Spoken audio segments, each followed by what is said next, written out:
go. Let me know if you can hear me alright. There's a fan on, I'll probably turn it off in a second, but, you know.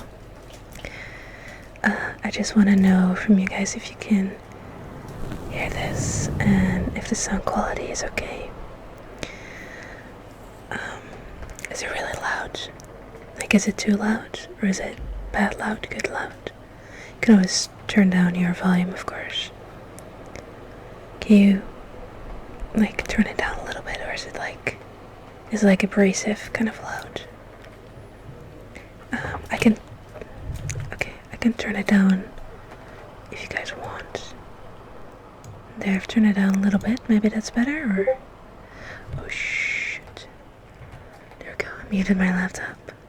Okay, so I think it's always better to go loud, and then you can turn it down, you know? Good. So I'm using this microphone for the first time. If you follow me on Twitter, you might have noticed that I had a little bit of trouble with it. But I think I've got it figured out now. I just realized I didn't tell you guys what microphone it is, but it's the Blue Yeti Pro, which I've had for 2 years, I think. But I never used it because I couldn't get it to work on my computer. But it was like a really simple fix. So yeah, I want to try testing this out today. So you guys are kind of like my test buddies. And we are going to do some reading. I'm going to continue in the book that we've been working on. And what I also want to do is some triggers. Yeah, we can do triggers. I'm like obsessed with touching this. I actually bought this windshield. I don't know what it's called everywhere, but I call it a dead cat's wind filter. Because I can blow in this and it's like not abrasive, right? Which is good. So yeah. Okay, now we've got all of that out of the way. It does look like a tribble. It does. If I make it all like neat and stuff, it kind of starts to look like a troll.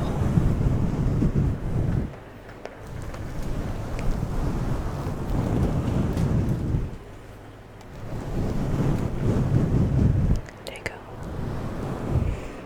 You know, like the pointy troll hair.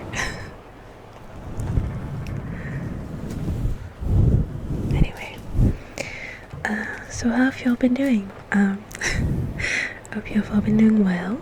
I really miss doing these streams because they're just so chill. And I like doing my other streams as well, but they get super busy and so many people are chatting and I can't really focus on just hanging out as much as just kind of, you know, just a lot of stress. So yeah. I missed it, but last month I had my vacation coming up, of course, which I had a really great time. And then I got pretty sick because of the wisdom tooth stuff, and I had a really annoying recovery, unfortunately, but I'm doing much better now. See, up and down life stuff and planning vacation in July, and now I'm just chilling a bit. Oh, where are you going in on vacation? Or are you gonna have like a staycation where you're just staying at home? Planning in August. I'm planning my first ever alone vacation without like my parents or a group of friends or school or something like that. And I'll be flying on my own for the first time too, which is so scary. I don't even know how to explain how scary that is to me, but I'm pretty excited too. I'm gonna be flying to Canada,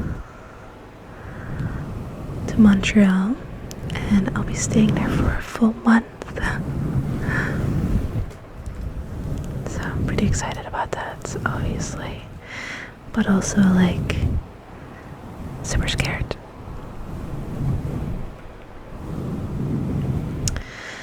Let's see. Well, my plans are to visit Dutchland and do my first trip by plane ever, so I'm goddamn excited. I can imagine. That's so. Ooh, I'm sorry. That's so cool though. I've been flying so when I was a really young child. My parents would take me on trips when I was younger. You know, back when vacations to everywhere were much more affordable.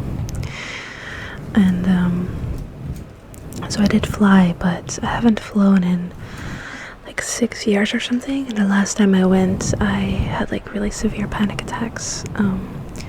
So I'm kind of scared of it, especially if I have to go alone, and it's like, you know, like intercontinental, so it's like a long one. Thank you, Jake. I'll be sure to wave back. It would be interesting. I don't know if that's like a thing for August, but I would love to be able to do meetups in North America. Because obviously there's just not a lot of people that live close by here, but in America, there's, you know, YouTube users are just mostly American, really. Let's see. My first plan was to drive, but it was too expensive, so plane it is. Yeah, that makes sense. Actually, it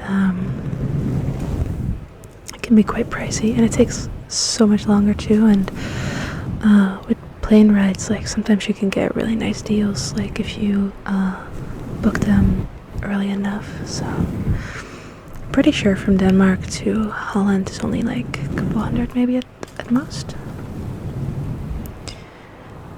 So are you visiting? Oh yeah, actually, like I live pretty close by the airport, so I see a lot of planes. So I probably fly over my house too. So make sure to wave down. I'll wave up. Round trip is like 150 euros. That's not bad. That's a really good deal. Yeah, you won't be able to drive for that amount at all. So anything in particular you're going to visit? Are you going alone? Just staying in Amsterdam? I haven't really gone into the city proper of Amsterdam in, I think, about a year now or something. I want to go, but it's like, it's a pretty big city and it's really busy, so like going alone is kind of, I don't know. It's not like it's super scary or dangerous, but you know, it's that kind of feeling of, let's see, alone vacation, trying to arrange meetups and such. Oh, that's cool. That'll be cool though. You're very brave for exploring a foreign country alone, but you'll be okay in the Netherlands. Like, everyone speaks English and everyone will be very helpful to you, so I think you have a good time. Do you know where you're staying? Are you staying like in a hotel or like a bed and breakfast? Something like that. I was helping a friend actually pick out a hotel in Amsterdam for a stag party that he's organizing. There's actually like this gaming hotel in Amsterdam where they have you can rent like all sorts of like old school consoles and play, and have like a communal space where we can play video games and arcades with the people. It's so cool. I feel like I should take this opportunity to apologize for Quebecers. Is that how you pronounce it? In advance. We tried to help them 100 or so years ago, but they weren't having it. Yeah, I know a little something about Quebec. Since Derek, Substance ASMR, is one of those filthy Frenchies. Hey Cody. Got a hotel, but I'm open for cheap suggestions. I'm not sure about cheap. I know a lot of like kind of like the specialized or themed hotels tend to be more on the pricey side, so yeah. Anyway, I still have to get my book, so let me just do that. I'm so sorry in advance for any like sound fuck ups. I actually have to plug in my thing so I can hear myself better, but anyway, rambling.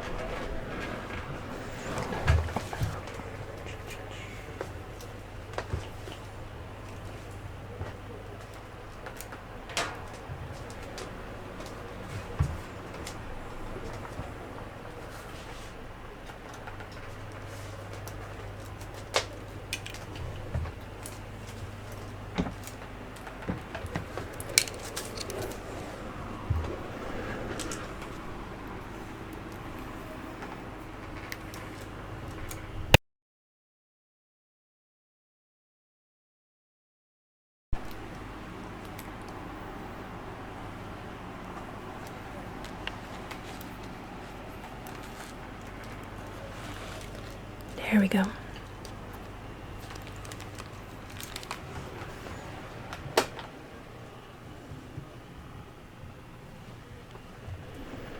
Half Italian, half French. That makes it worse, actually. But that's okay. Mixed breeds are always better. I mean, not sure if that holds true in all ways, but it's a nice sentiment, you know.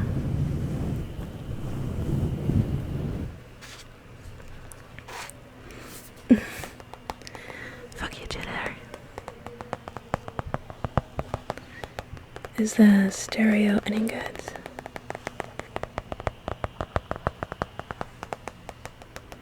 I know it's not strong like it's with my trio, but yeah.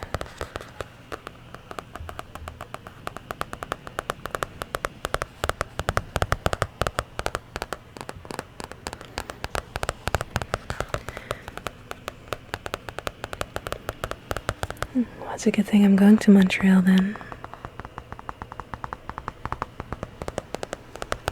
Every beer tastes better in a Golden Draak glass at the moment. Cheers, Bo. I'll be pouring my drink too soon. And yes, Golden Draak is my favorite beer. It's very strong though, it'll knock you on your ass if you're not careful.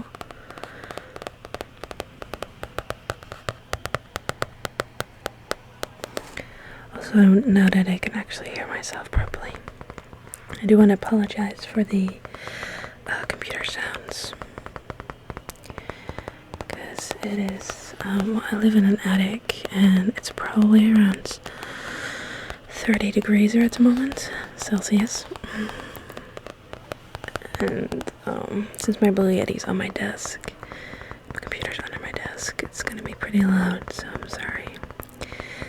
I am apologizing, but at the same time, I actually really love sounds like that, so yeah. I bought two with 2 glasses. Didn't have beers or like kick like a mule, yeah, it's true. And that's cool. I would love some Golden Draak glasses. Gotta see if I can find some over here.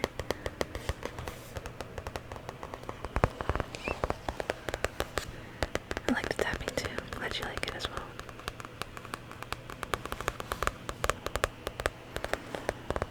I should have fixed my nails though. They look all grungy. But I guess I look a little bit grungy too, so that's okay.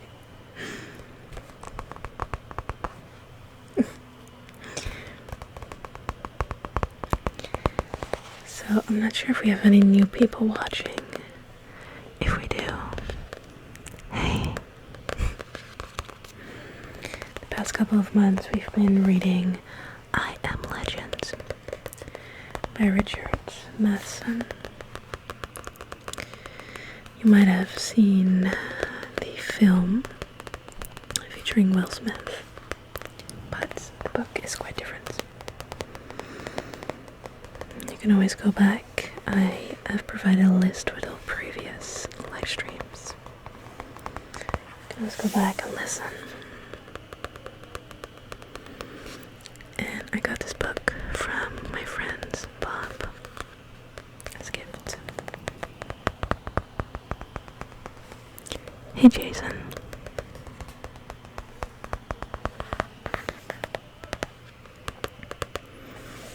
Let's see. Full American mutt, Scottish, Irish, French, Canadian, which seem to be a distinction we make undecided upon. Polish and a small amount of Native American. That's cool. French friends are very firm on that. I mean,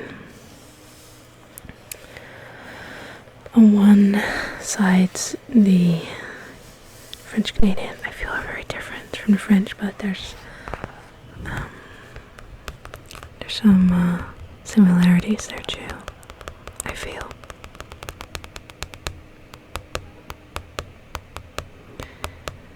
But calling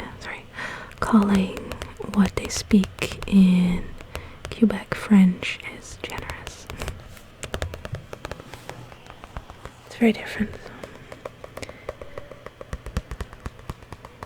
Parisian French sounds very kind of romantic in a way, and for what I've heard of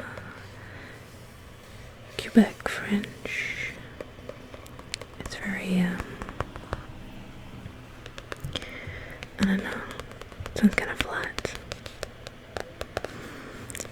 I'm always talking shit about the French, so just so you know, I love the French, you know, but I love to hate them too. Hey, Kaiju King, is that how you say your name? Hey. I would say that if you land in the right place of Denmark, people are really friendly people. In general, most Danish natives are kind folk. That's what I've heard. I've never heard much bad stuff about the Danish.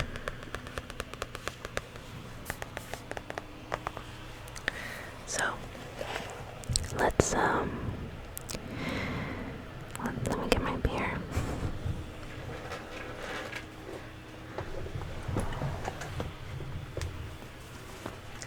I'll be right back.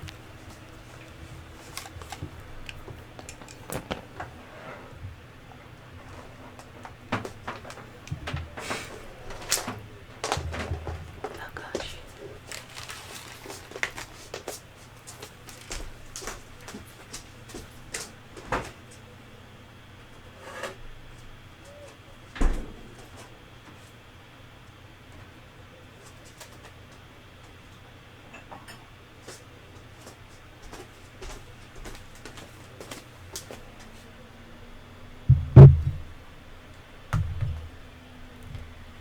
Why is this so loud?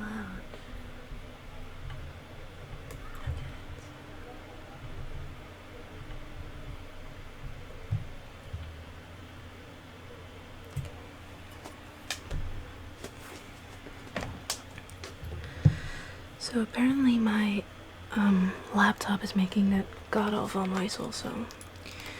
So I just shut down some apps and stuff. Hopefully that fixes that. I don't know if I need this one actually. Okay.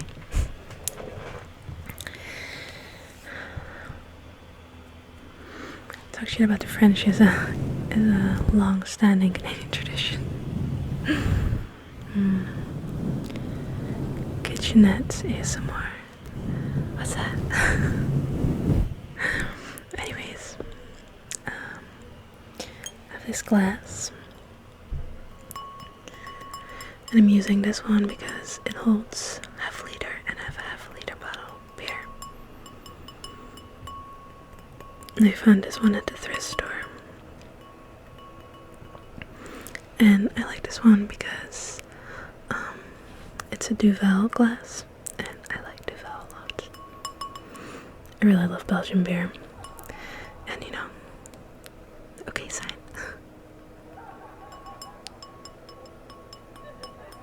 Oh, hey Fee.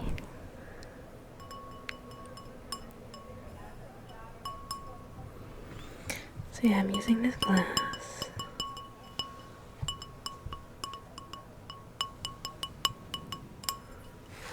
And I'm drinking this German beer. Erdinger Weissbier. It's nice and cold from the fridge. So I guess I'm gonna crack open a cold one with the boys. I'm assuming most of you are boys, guys, men. Erdinger Weissbier. It's just a really simple white beer. It's not strong or anything. You know. Oh, I can't see it. There you go. Oh my gosh. Thank you, thank you, thank you. Wow, that's awesome. That makes me very happy. At least you'll know that I like it because I already said I wanted it before I knew you were sending one. Thank you. Looking forward to that.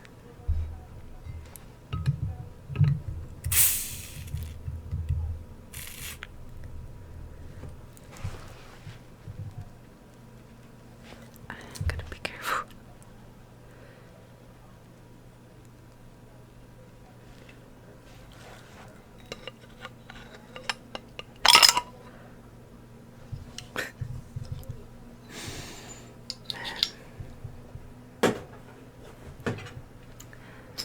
Normally I can just edit my videos when I make abrasive sounds, but it's all live, baby.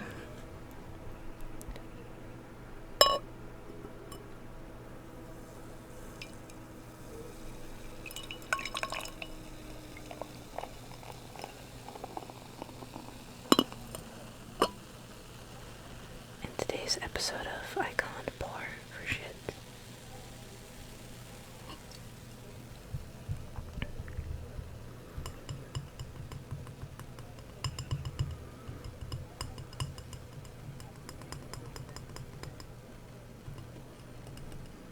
No, I mean, I guess you guys are not watching this for having a perfect experience. I'm just a weirdo. Try to be careful though. Oh my god.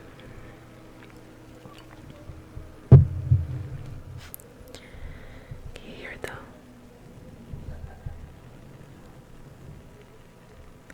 Well, the thing is, this glass is a little complicated because of the curve, you know. Can you hear it? Can you hear it? Can you hear it?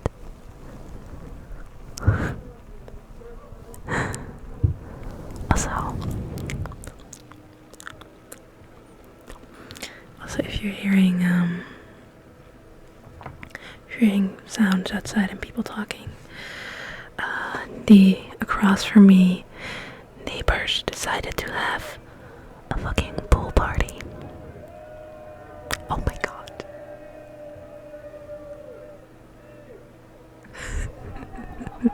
Oh my god. That's so loud. It's funny.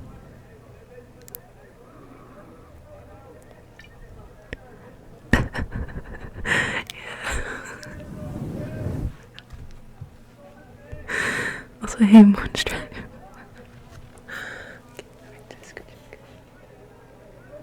I can actually show them to you if you want. Let's creep on my neighbors. Imagine if I did live streams where I like stalked people. Like, I want you guys to see them, okay? You can see them right over there. Like, they have a small little pool, but yeah, they're just partying over there. Oh my god. That's hilarious.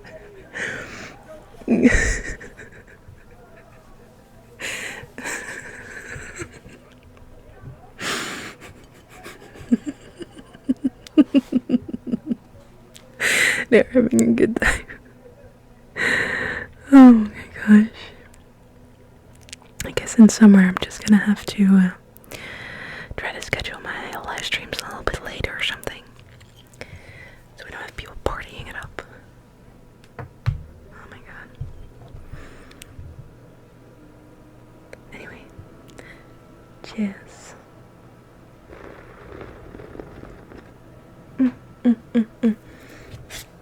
I cheers before I swallowed. I didn't just say that. Never mind. I'm such a hot mess. Yeah, it is like authentic. It's very true. I always do it to myself. I'm an idiot. So, got the beer out of the way.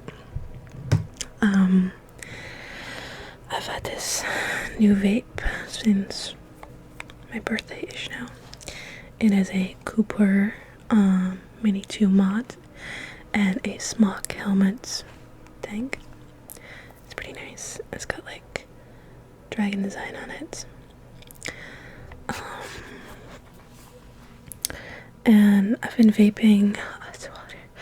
I've been vaping this new juice from Vape Knot, which is a brand from France, ironically. And they're like a premium brand. They're really good. And this one is On the Storm, and it's got, I think the head notes are pear and cognac. It's got cinnamon in there, star anise, honey, and some other stuff. It's pretty cool. It's pretty good.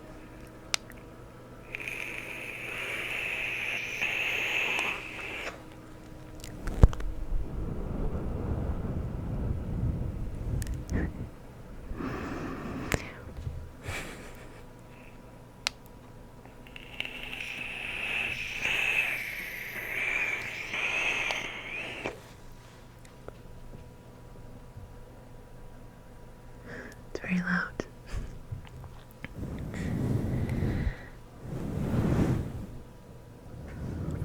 Oh, by the way, Derek,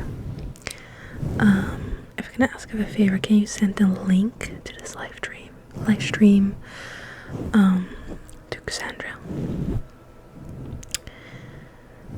Because I forgot. Let's see, the public pool is like that close to our house, and then a swim meet today. It was about a lot all day. Ugh, I can only imagine, Faye. That must get so annoying. Thank you. Yeah, people are normally not that loud here, but, you know, sometimes it just happens, I guess. By the way, what do you think of, that, yeah. What do you think of, Mike, the little chibi of Mike? I love it. I think it's so, like, cute. Oh, by the way, talking about streams, you might have noticed that Patreon, like, it kind of had an overhaul, and it added some new functions, and because I'm, like, an older member, I get access to some beta stuff to test out, and they've got, like, this live stream functionality, and you can, like, stream directly to like, certain tier level patrons. So I might wanna, no, to Cass Vanson, Cass, you know Cass. Anyway, yeah, so they have like this function like where you can stream in Patreon. I'm not gonna use that instead of this because I don't think they have like as much functionality, but it might be interesting to just have like more casual type hangouts. I'm gonna try and like try it, I guess, but I'll let you guys know about that.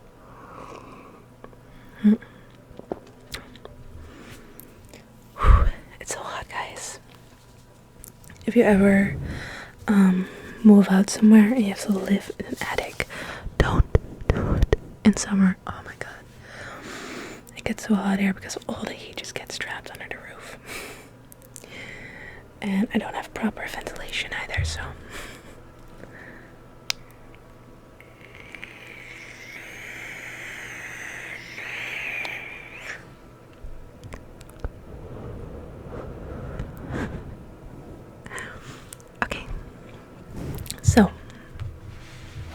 I am Legends.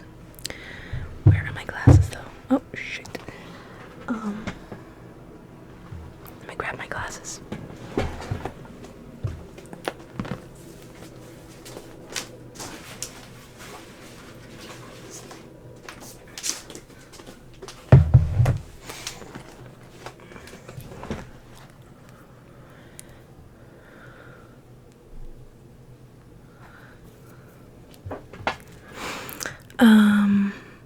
Yeah, my mailing address should be the same, Jackus.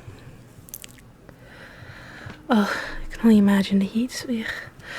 But the thing is, like, barely anyone has AC here. I surely don't have AC. I don't know anyone in this whole country that has AC. So it's, yeah, just deal with it. Like, if you have air conditioning, you know, you can at least, like, have a refuge in your house. Well, there's such luck here. I only have, like, a small table fan, so. Okay. Because I'm blind as fuck. Okay,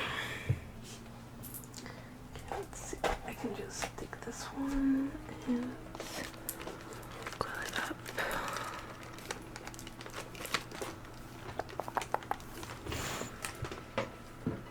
There we go. Let's get situated here. Not knocking anything over. Did you hear that? Did you hear that? Like, because it's letter. My thighs and letter is not a good combo. Okay.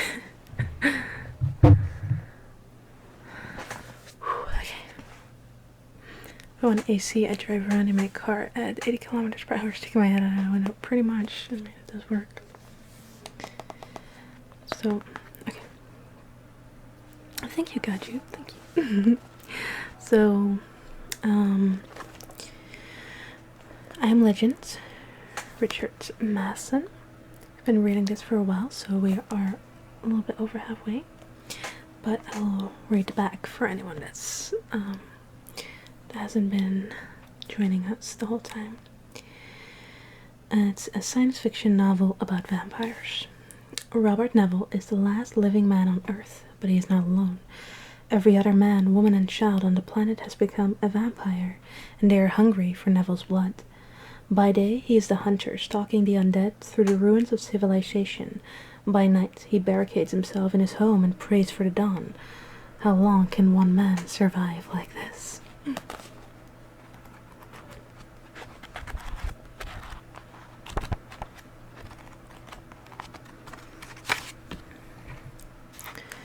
Left off at chapter 13. Can everyone hear me okay? Is this a good volume? Just want to be sure that it sounds good. Not too loud, not too soft, stuff like that.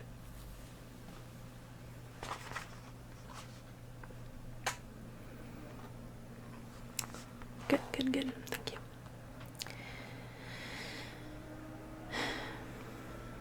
In the morning, when he went outside, he found that the milk and hamburgers were gone. His eyes rushed over the lawn. There were 2 women crumpled on the grass, but the dog wasn't there. A breath of relief passed his lips. Thank God for that, he thought. Then he grinned to himself. If I were religious now, he thought, I'd find this as vindication of my prayer. Immediately afterwards, he began berating himself for not being awake when the dog had come.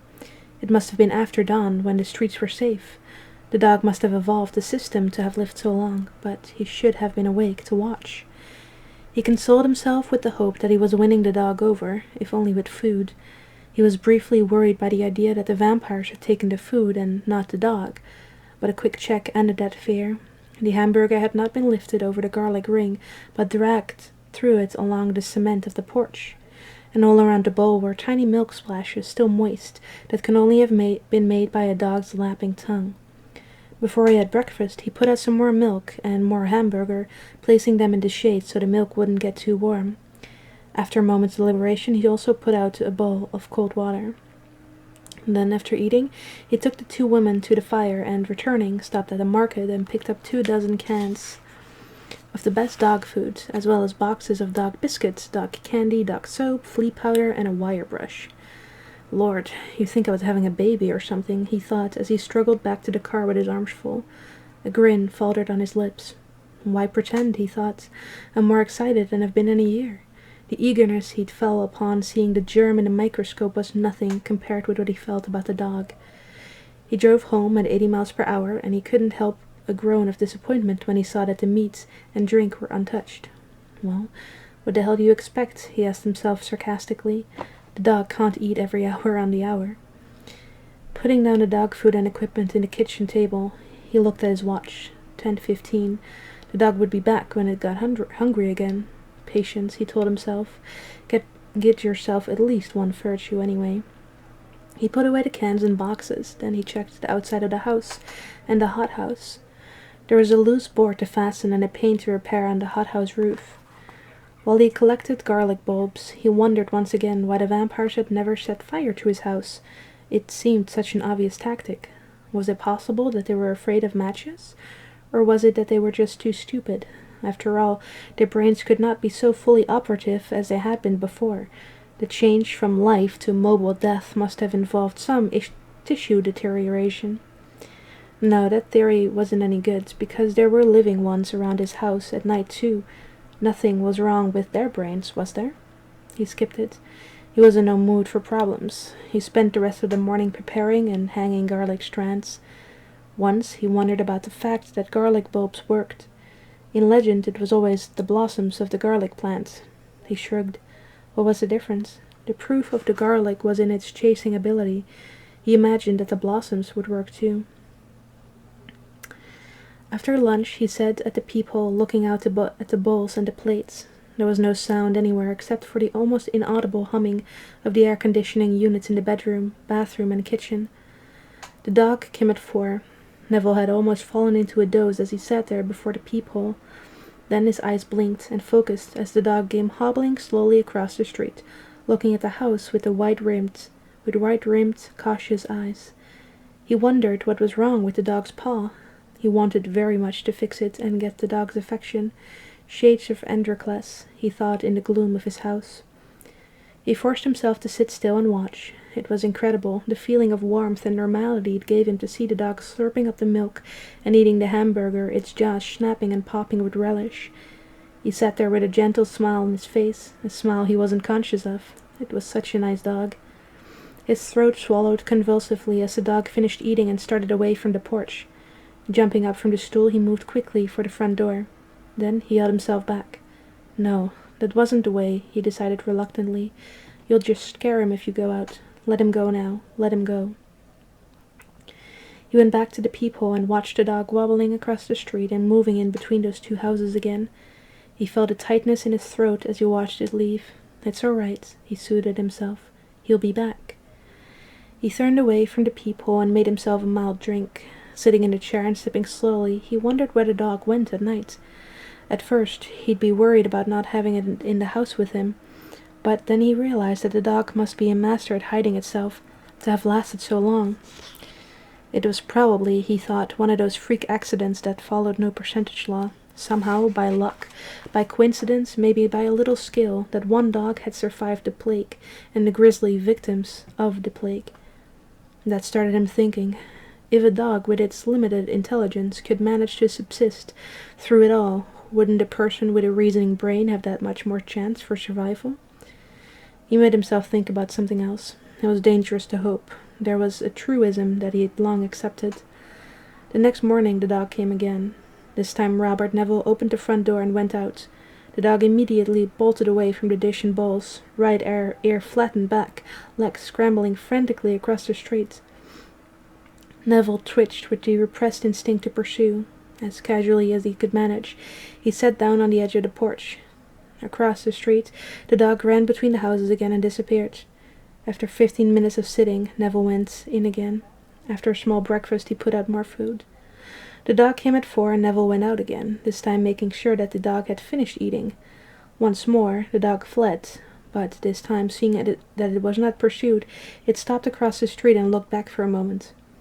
"It's all right, boy," Neville called out, but at the sound of his voice the dog ran away again. Neville sat on the porch stiffly, teeth gritted with impatience. God damn it, what's the matter with him, he thought. The damn mutt. He forced himself to think of what the dog must have gone through. The endless nights of groveling in the blackness, hidden God knows where, its gaunt chest labouring in the night, while all around his shivering form the vampires walked. The foraging for food and water, the struggle for life in a world without masters, housed in a body that man had made dependent on himself. Poor little fella, he thought. I'll be good to you when you come and live with me. Maybe, the thought then came, a dog had more chance of survival than a human. Dogs were smaller, they could hide in places vampires could not go. They could probably sense the alien nature of those about them, probably smell it. That didn't make him any happier. For always, in spite of reason, he had clung to the hope that someday he would find someone like himself. A man, a woman, a child, it didn't matter. Sex was fast losing its meaning without the endless prodding of mass hypnosis. Loneliness he still felt. Sometimes he had indulged in daydreams about finding someone. More often, though, he had tried to adjust to what he sincerely believed was inevitable, that he was actually the only one left in the world. At least in as much of the world as he could ever hope to know. Thinking about it, he almost forgot that nightfall was approaching. With a start, he looked up and saw Ben Cortman running at him from across the street. Neville! He jumped up from the porch and ran into the house, locking and bolting the door behind him with shaking hands. For a certain period he went out on the porch just as the dog had finished eating. Every time he went out, the dog ran away, but as days passed it ran with a decreasing speed, and soon it was stopping halfway across the street to look back and bark at him. Neville never followed, but sat on the porch and watched. It was a game they played. Then one day Neville sat on the porch before the dog came, and when it appeared across the street, he remained seated. For about 15 minutes the dog hovered near the curb suspiciously, unwilling to approach the food. Neville edged as far away from the food as he could in order to encourage the dog. Unthinking, he crossed his legs, and the dog shrank away at the unexpected motion. Neville held himself quietly, and the dog kept moving around restlessly in the street, its eyes moving from Neville to the food and back again. "Come on, boy," Neville said to it. "Eat your food. That's a good boy." Another 10 minutes passed. The dog was now on the lawn, moving in concentric arcs that became shorter and shorter. Then the dog stopped, and slowly, very slowly, one paw at a time, it began moving up to the dish and bowls, its eyes never leaving Neville for a second. "That's the boy," Neville said quietly. This time the dog didn't flinch or back away at the sound of his voice. Still, Neville made sure he sat motionless, so that no abrupt movement would startle the dog. The dog moved yet closer, stalking the plate, its body tense and waiting for the least motion from Neville. "That's right," Neville told the dog. Suddenly, the dog darted in and grabbed the meat. Neville's pleased laughter followed its frantic, erratic wobble across the streets. "You little son of a gun," he said appreciatively. Then he sat and watched the dog as it ate. It crouched down on the yellow lawn across the street, its eyes on Neville while it wolfed down the hamburger. "Enjoy it," he thought, watching the dog. "From now on you get dog food. I can't afford to let you have any more fresh meat." When the dog had finished, it straightened up and came across the street again, a little less hesitantly. Neville still sat there, feeling his heart thud nervously. The dog was beginning to trust him, and somehow it made him tremble. He sat there, his eyes fastened on the dog. "That's right, boy," he heard himself saying out loud. "Get your water now. That's a good dog." A sudden smile of delight raised his lips as he saw the dog's good ear stand up. "He's listening," he thought excitedly. "He hears what I say, the little son of a gun." "Come on, boy," he went on talking eagerly. "Get your water and your milk now. That's a good boy. I won't hurt you. Attaboy." The dog went to the water and drank gingerly, its head lifting with sudden jerks to watch him, then dipping down again. "I'm not doing anything," Neville told the dog. He couldn't get over how odd his voice sounded. When a man didn't hear the sound of his own voice for almost a year, it sounded very strange to him. A year was a long time to live in silence. "When you come live with me," he thought, "I'll talk your ear off." The dog finished the water. "Come here, boy," Neville said invitingly, patting his leg. "Come on." The dog looked at him curiously, its good eye twitching again. Those eyes, Neville thought. What a world of feeling in those eyes. Distrust, fear, hope, loneliness, all etched in those big brown eyes. Poor little guy. Come on, boy, I won't hurt you, he said gently. Then he stood up, and the dog ran away. Neville stood there looking at the fleeing dog, shaking its head slowly. More days passed. Each day Neville sat on the porch while the dog ate, and before long the dog approached the dish and bowls without hesitation, almost boldly, with the assurance of the dog that knows its human conquest. And all that time Neville would talk to it. That's a good boy. Eat up the food. That's good food, isn't it? Sure it is. I'm your friend. I gave you that food. Eat it up, boy. That's right. That's a good dog. Endless cajoling, praising, pouring soft words into the dog's frightened mind as it ate. And every day he sat a little closer to it, until the day came where he could have reached out and touched the dog if he'd stretched a little. He didn't, though. I'm not taking any chances, he told himself. I don't want to scare him. But it was hard to keep his hands still. He could almost feel them twitching empathically with a strong desire to reach out and stroke the dog's head. He had such a terrible yearning to love something again, and the dog was such a beautiful, ugly dog. He kept talking to the dog until it became quite used to the sound of his voice. It hardly looked up now when he spoke. It came and went without trepidation, eating and barking its curt acknowledgment from across the street. Soon now, Neville told himself, I'll be able to pat his head. The days passed into pleasant weeks, each hour bringing him closer to a companion. Then, one day, the dog didn't come. Neville was frantic. He got so used to the dog's coming and going that it had become the fulcrum of his daily schedule, everything fitting around the dog's mealtimes, investigation forgotten, everything pushed aside but his desire to have the dog in his house. He spent a nerve-racked afternoon searching the neighborhood, calling out in a loud voice for the dog, but no amount of searching helped, and he went home to a tasteless dinner. The dog didn't come for dinner that night, or for breakfast the next morning. Again Neville searched, but with less hope. They've got him. He kept hearing the voice in his mind. The dirty bastards have got him. But he couldn't really believe it. He wouldn't let himself believe it. On the afternoon of the third day, he was in the garage when he heard the sound of the metal bowl clinking outside. With a gasp, he ran into the daylight. You're back, he cried. The dog jerked away from the plate nervously, water dripping from its paws. Neville's heart leaped. The dog's eyes were glazed and it was panting for breath, its dark tongue hanging out. No, he said, his voice breaking. Oh, no. The dog still backed across the lawn on trembling stalks of legs. Quickly Neville sat down on the porch steps and stayed there trembling. Oh, no, he thought in anguish. Oh, God, no. He sat there, washing its treble fitfully as it lapped up the water. No, no, it's not true. Not true, he muttered without realizing it. Then, instinctively, he reached out his hands. The dog drew back a little, teeth bared in a throaty snarl. It's all right, boy, Neville said quietly. I won't hurt you. He didn't even know what he was saying. He couldn't stop the dog from leaving. He tried to follow it, but it was gone before he could discover where it hid. He decided it must be under a house somewhere, but that didn't do him any good. Couldn't sleep that night. He paced restlessly, drinking pots of coffee and cursing the sluggishness of time. He had to get hold of the dog. He had to, and soon. He had to cure it. But how? His throat moved. There had to be a way. Even with the little he knew there must be a way. The next morning he sat beside the bowl, and he felt his lips shaking as the dog came limpering across the street. It didn't eat anything. Its eyes were more dull and listless than they had been the day before. Neville wanted to jump at it and try to grab hold of it, to take it into the house and nurse it. But he knew that if he jumped and missed, he might undo everything.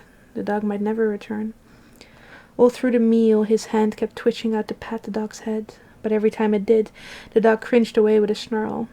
He tried being forceful. Stop that, he said in a firm, angry tone, but that only frightened the dog more, and it drew away further from him. Neville had to talk to it for 15 minutes, with a voice hoarse, trembling sound, before the dog would return to the water.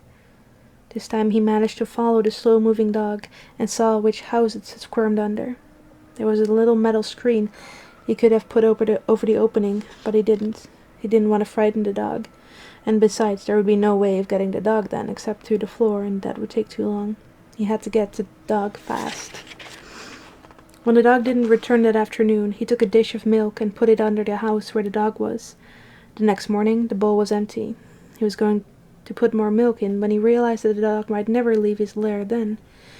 He put the bowl back in front of his house and prayed that the dog was strong enough to reach it. He was too worried even to criticize his inept prayer.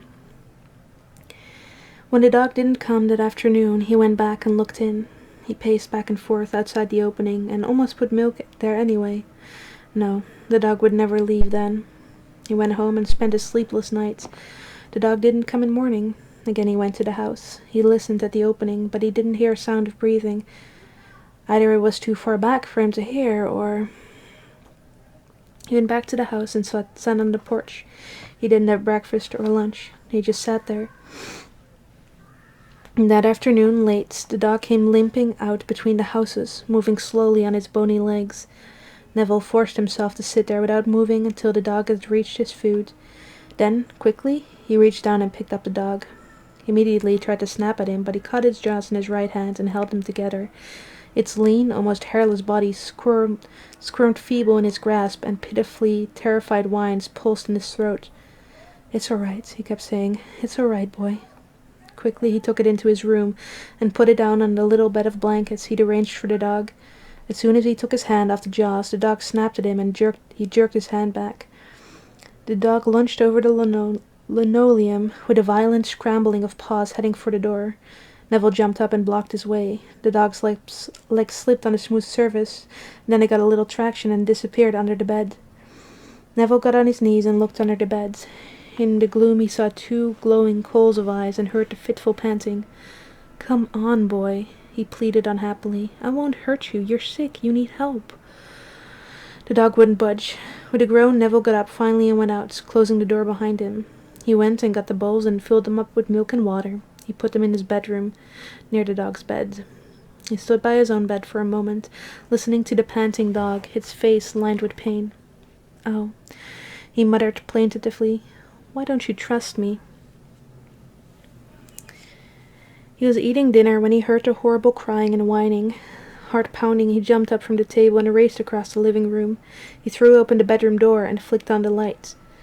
Over in the corner by the bench, the dog was trying to dig a hole in the floor. Terrified whines shook its body as its front paws clawed frenziedly at the linoleum, slipping futilely on the smoothness of it all. "Boy, it's all right," Neville said quickly.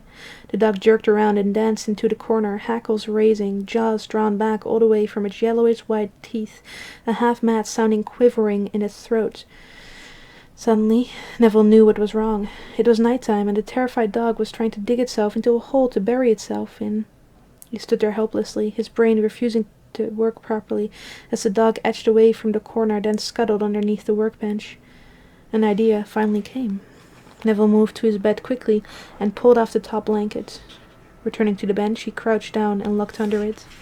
The dog was almost flattened against the wall, its body shaken violently, guttural snarls bubbling in its throat. "It's all right, boy," he said. "All right." The dog shrank back as Neville stuck the blanket underneath the bench and then stood up. Neville went over to the door and remained there a minute looking back. "If only I could do something," he thought helplessly, "but I can't even get close to him." Well, he decided grimly, if the dog didn't accept him soon, he'd have to try a little chloroform. Then at least he could work on the dog, fix its paw, and try to somehow cure it. Yeah, it might be like powdered, or like, you have like milk that you can keep, I think. But powdered would be my best bet.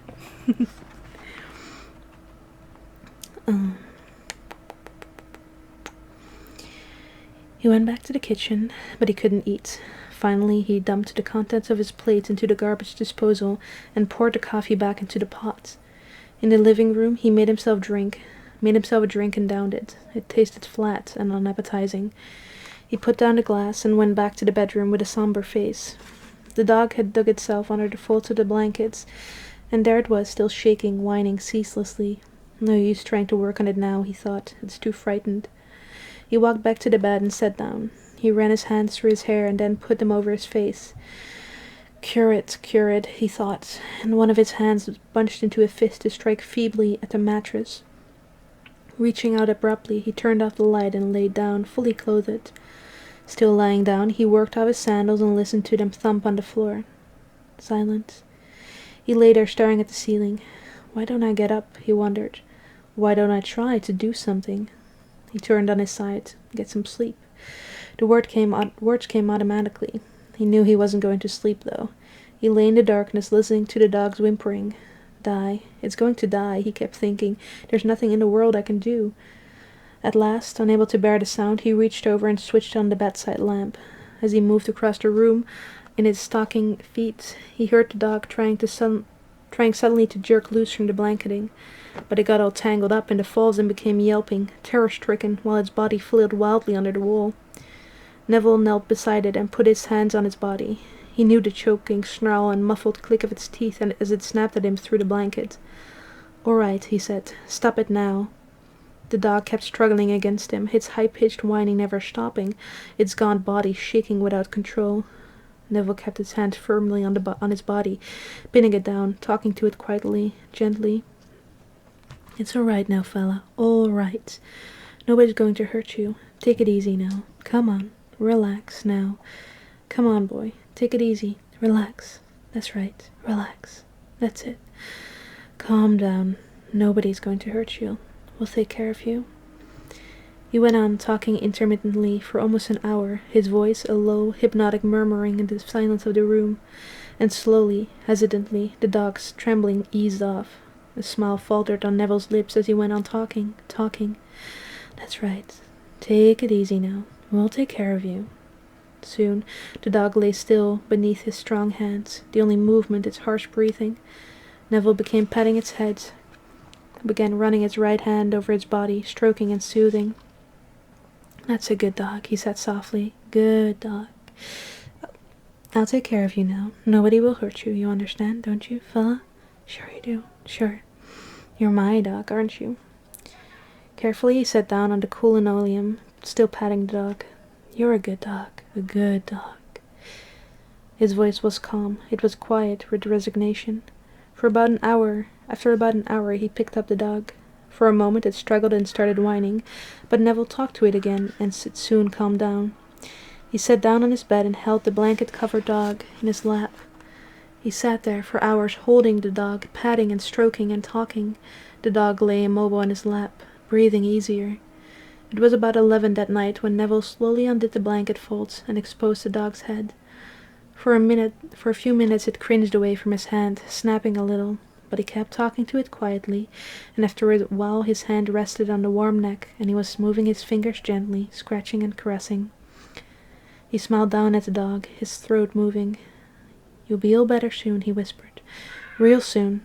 The dog looked up at him with its dull, sick eyes, and then its tongue faltered out and licked roughly and moistly across the palm of Neville's hand. Something broke in Neville's throat. He sat there silently while tears ran slowly down its cheeks. In a week, the dog was dead. Jesus.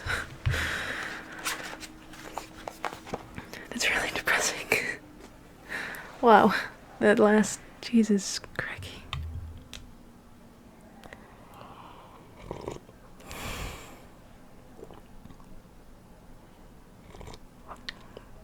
I need a drink.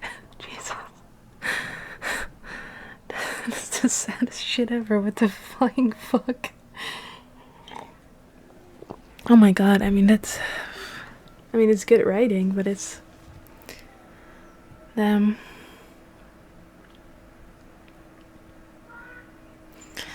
Oh man.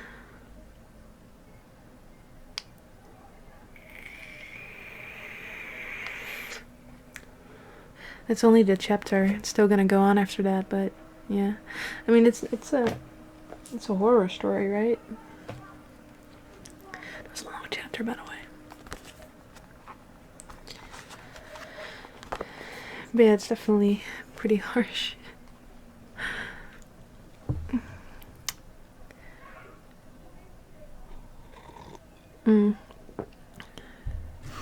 Maybe after we finish the book, I can do some more like short stories that I can just read in one sitting. Maybe I can do some spooky stories then. It's so hot, guys.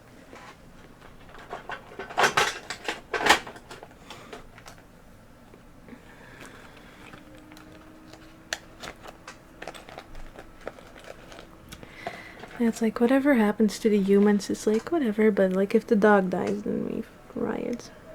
You know? It's just how it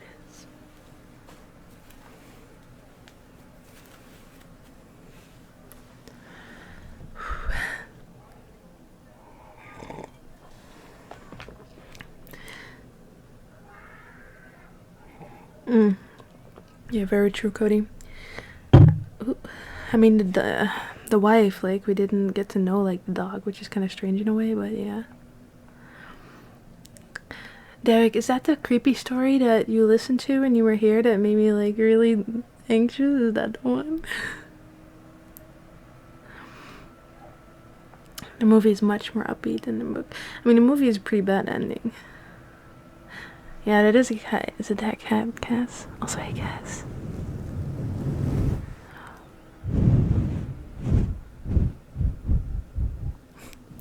It works so well, honestly. Like that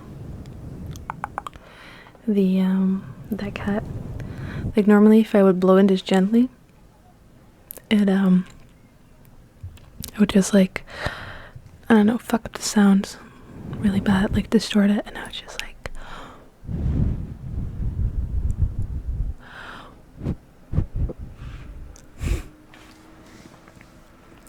Anyway, thanks for crashing the party, Cass. Taking just a little break from the reading. We just finished the chapter. I don't know if you were there for it, but I just read this chapter in I Am Legend about the dog.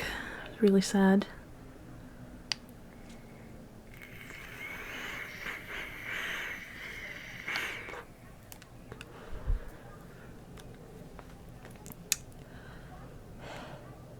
It's so hot here, guys. I wish I had like a thermometer, but it's the worst.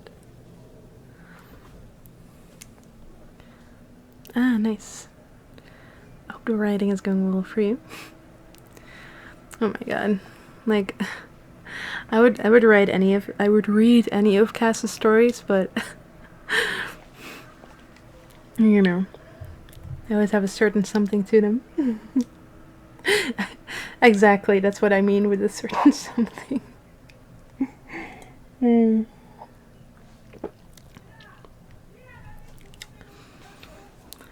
Everyone dies in a disappointing way.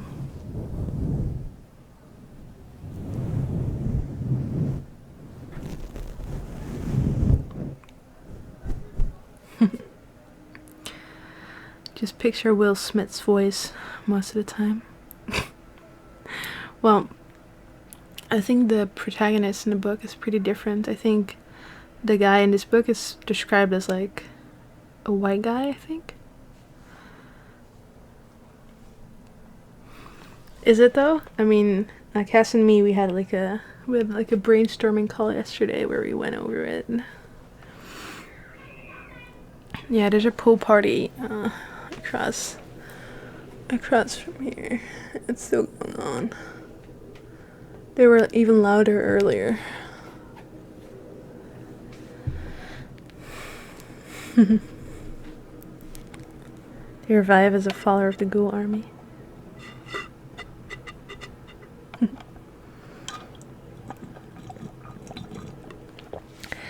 So I know they're, you know, compared to my other mic, there's probably extra like background noise, but what do you guys think for reading this mic? Is it good? Does it sound nice? How is it? Let me know. I'll read more in a second.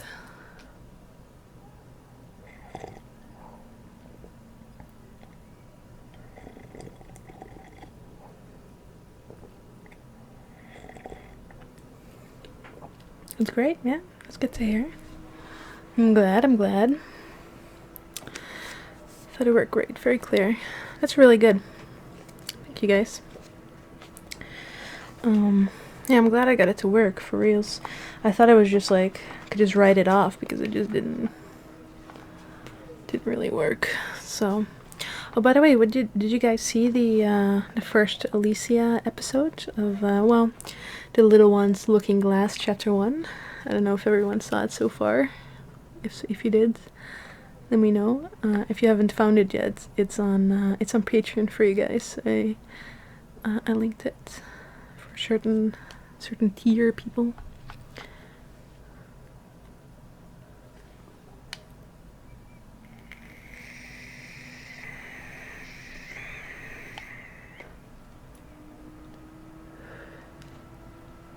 Saving it for tonight. Nice. Yeah, it was a lot of fun to work on that one. It's very experimental, and it's actually the reason I bought this cat, because the way we recorded it outside, it gave some issues with wind, and I couldn't re-record it at the time, but I did buy this one for the future, so if I'm gonna be recording stuff outdoors from now on, I can use this one, and it significantly cuts out the wind sounds. So anyway, now let's see. I watched it, but a bit perplexed. Is that thing only for VidMe and 5+ Patreon people, or something? No. It is for like, technically it's like a VidMe subscriber exclusive, but because there's a lot of people who are already patrons of mine, I figured I would do it for like 5+ patrons as well. Also for the reason because VidMe does not accept PayPal yet, and I know a lot of people don't own like a credit card or Stripe or anything similar, so that's why I just opened it up for 5+ patrons. So it's like either 5+ patron or 2 VidMe, but of course as a patron you get like that and more, you know, obviously, but that's how I did it for now. Derek actually filmed the video when he was here last month. It's okay, I make a lot of videos. I'd be behind too if I had to watch my own videos more than once. Yeah, Derek did a really good job on filming it, to be honest. Like, he's really really professional and steady with it. I just get a bit perplexed by that since you promoted VidMe that hard. Yeah, I mean, I've been promoting VidMe hard because of the issues that YouTube has, and it's kind of me trying to prepare for, well, I don't want to say the inevitable, but you know, I'm just scared that YouTube as a platform is just not going to be viable for creators anymore that, you know, that aren't like making millions already kind of thing.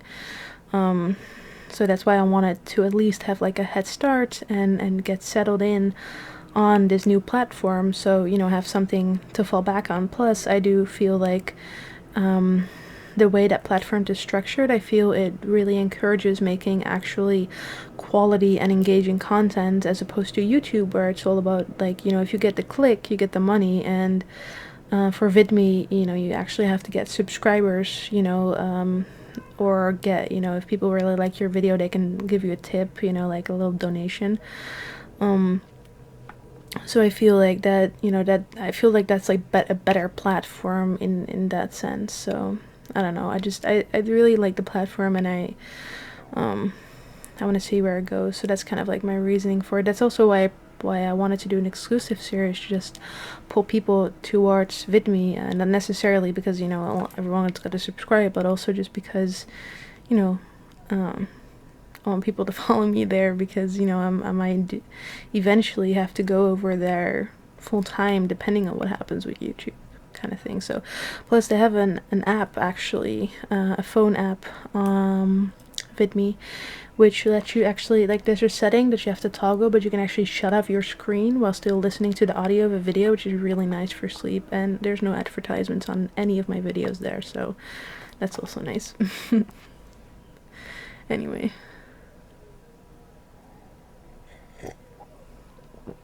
I hope I explained that well. Oh my god, Drew. No, I don't mind, and I don't, like, you know, I didn't take it as bad criticism or anything. I'm just explaining because I just want to explain it properly. I was just worried because I know that there are people who are not able to get, you know, the credit card, and I didn't want people to, like, miss out because of that, so I just opened it up to the $5 and up patrons as well for the time being. Yeah, exactly what Kaz does. I do like the idea of exclusive series that are, you know, I'll always be doing free videos, basically like what I do on YouTube 4 times a week. You know, it's quite a lot of free content that I put out. So this is just something a little extra where, you know, we really put a lot of work into it, and we can take some more creative risks with it maybe too, and see how it comes out, you know, and have people like that are just extra interested in it get access to that, you know, due to their support of the channel. So if that makes sense.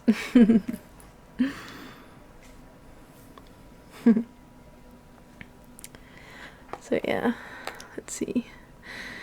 Need to mess with my email notifications. I only get on my email once a week, and I just saw it this morning. Yeah, I think if you want like email notifications of my videos in general, like you just gotta click like the little bell icon. VidMe has one, YouTube has one too. So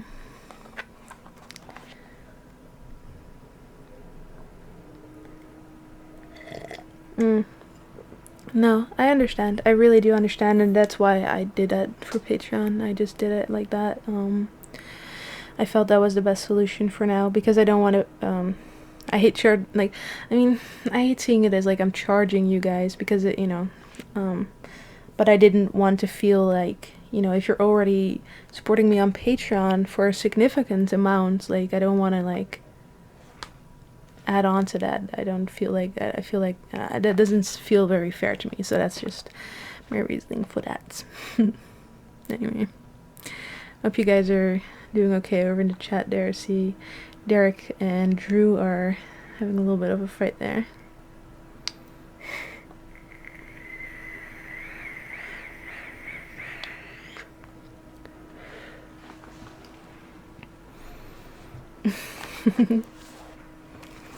Well, we all know that Derek is a trained killer, so so is everyone ready for me to read the story? I can do some more. I can answer some more.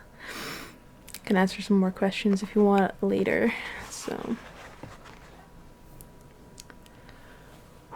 it's so hot, guys. Just in case you didn't know yet.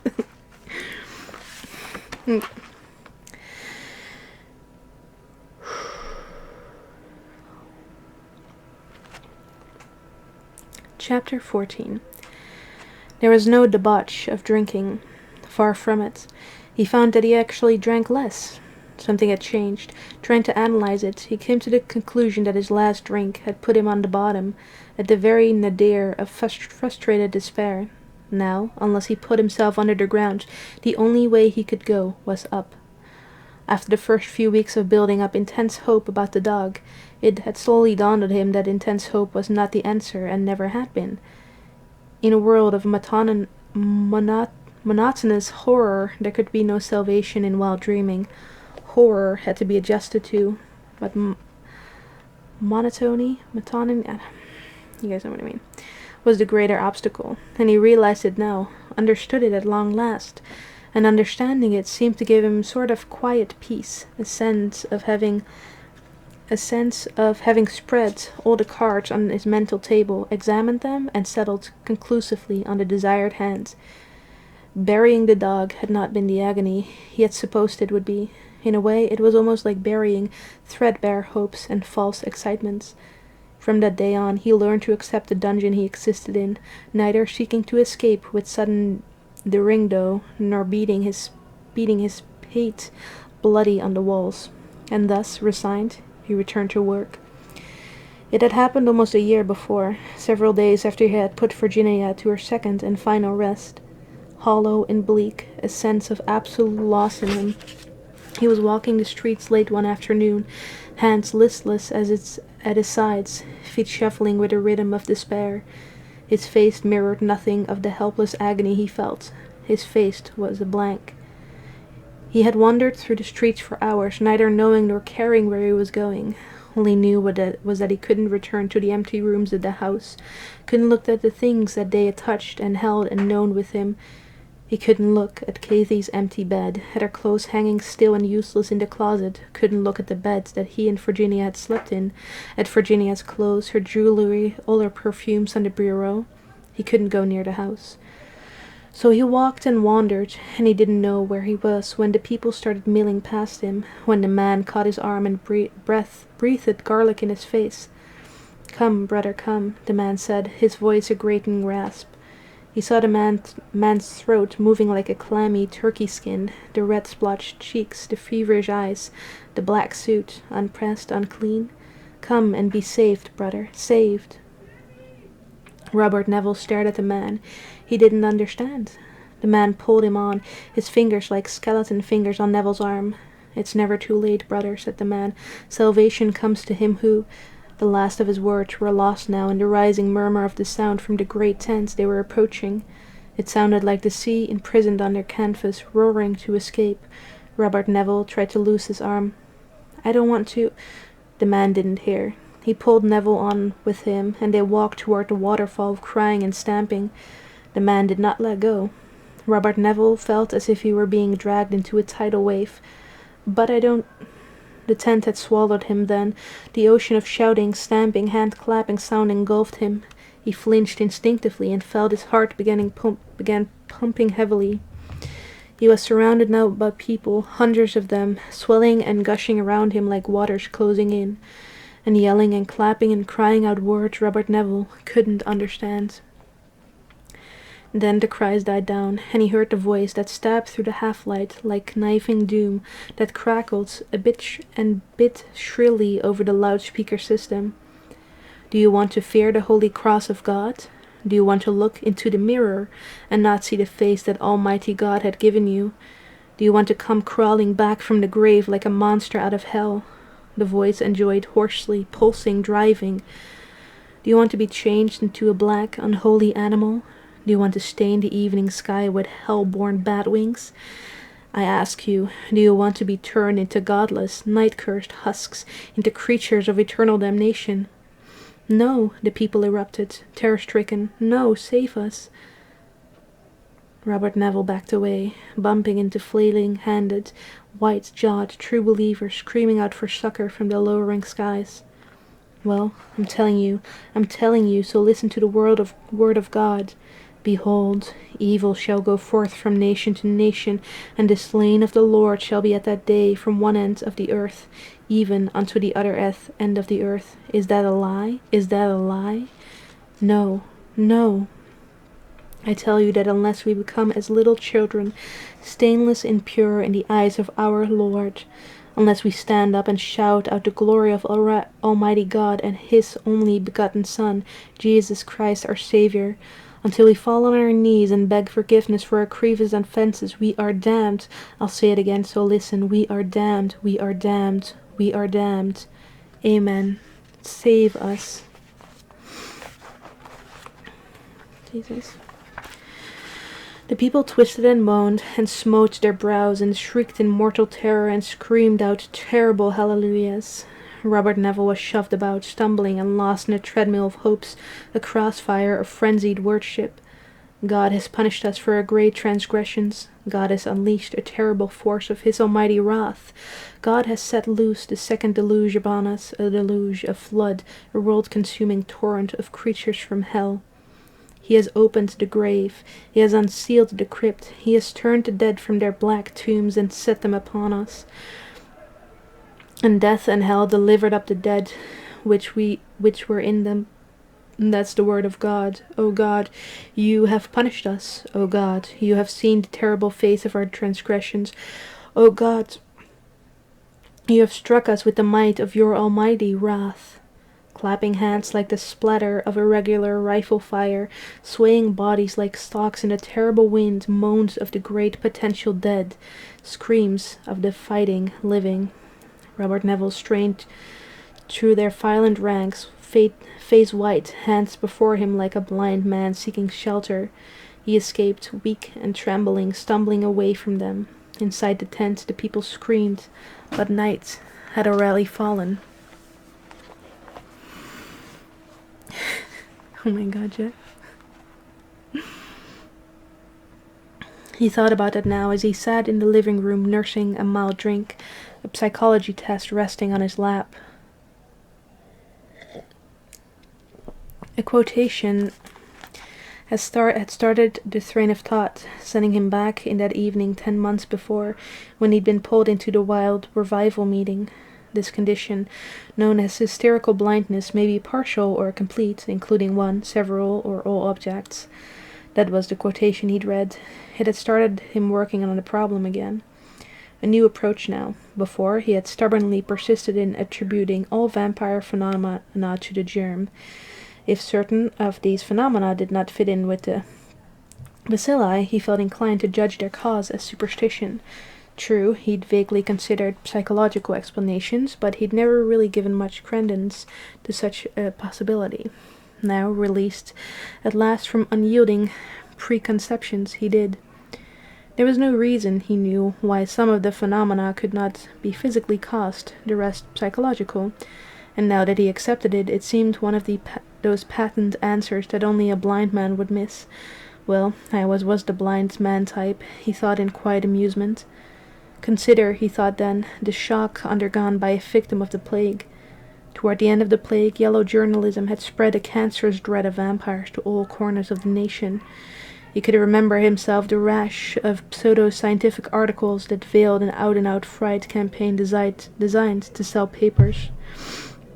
There was something grotesquely amusing in that, the frenetic attempt to sell papers while the world died. Not that all newspapers had done that. Those papers that had lived in honesty and integrity died the same way. Yellow journalism, though, had been rampant in the final days. And, in addition, a great upsurge in revivalism had occurred. In a typical desperation for quick answers, easily understood, people had turned to primitive worship as the solution, with less than success. Not only had they died as quickly as the rest of the people, but they had died with terror in their hearts, with a mortal dread flowing in their very veins. And then, Robert Neville thought, to have his hideous dread vindicated, to regain consciousness between that hot, heavy soil, and know that death had not brought rest, to find themselves clawing up through the earth, their bodies driven now by a strange, hideous need. Such traumatic shocks could undo what mind was left, and such shocks could explain much. The cross, first of all. Once they were forced to accept vindication at the dread of being repelled by an object that had been a vocal point of worship, their minds could have snapped. Dread of the cross sprang up, and, driven on despite already created dreads, the vampires could have acquired an intense mental loathing. This self-hatred could have set up a block in their weakened minds, causing them to be blind to their own abhorrent image. It could make them lonely, soul-lost slaves of the night, afraid to approach anyone, living in solitary existence, often seeking solace in the soil of their native land, struggling to gain a sense of communion with something, with anything. The water.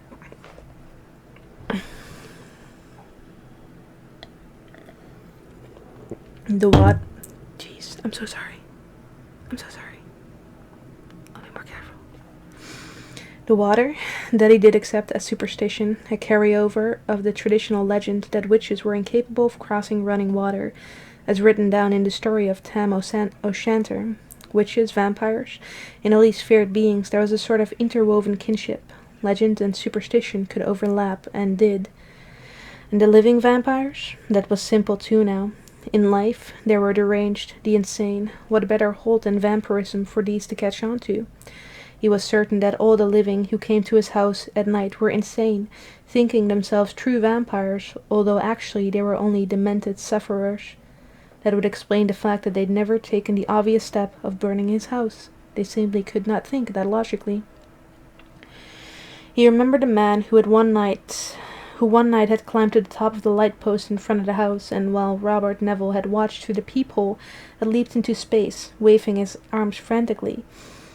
Neville hadn't been able to explain it at the time, but now the answer seemed obvious. The man had thought he was a bat. Neville sat looking at his half-finished drink, a thin smile fastened to his lips. So, he thought, slowly, surely, we find out about them. Find out that they are no invincible race. Far from it, they are a highly perishable race, requiring the strictest of physical conditions for the furtherance of their god-forsaken existence. He put the drink down on the table. I don't need it, he thought. My emotions don't need feeding anymore. I don't need liquor for forgetting or for escaping. I don't have to escape from anything. Not now. For the first time since the dog had died, he smiled, and felt within him a quiet, well-modulated satisfaction. These were many things to learn, but not so many as before. Strangely, life was becoming almost bearable. I donned the robe of hermit without a cry, he thought. On the phonogram, music played, quiet and unhurried. Outside, the vampires waited. Dun, dun, dun.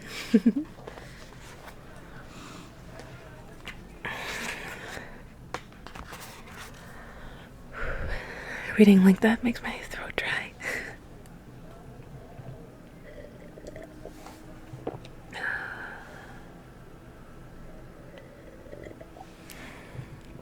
It's pretty good though.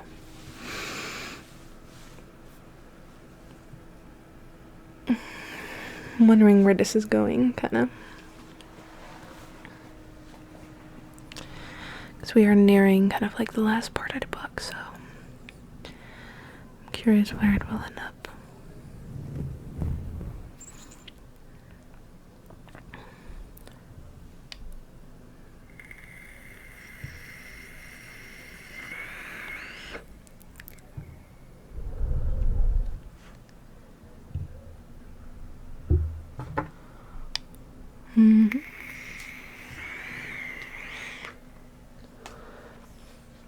Well, let me check properly, actually.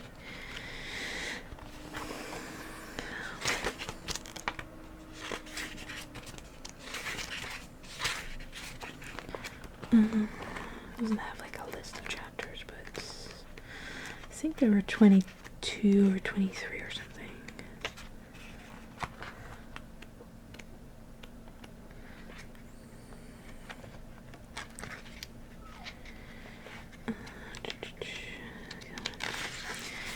There are 21 chapters, and we just finished 14, so that's 7 more chapters. By the time I read the next one, it'll be 2 more months, 2 more Patreon live streams, basically.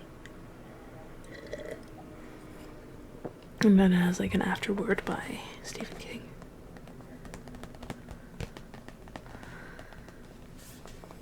I gotta say, what day aren't you fucking slaying it where it looks in me? Thanks. I don't feel like I look the best today. I feel like hot and sweaty. But thank you.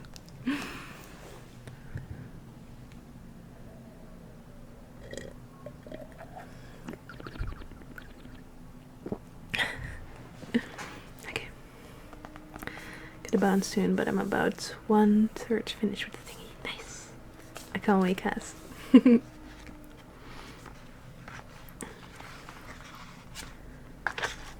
Thank you, Bo. I don't know how to take compliments, but I appreciate them.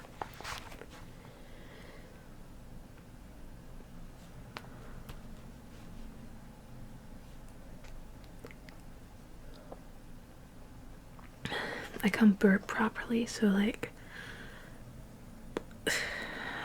everything that was gonna get stuck in my throat from like beer and stuff. Anyway, so it says part 3, June 1978. So this is like the last and third part of the story.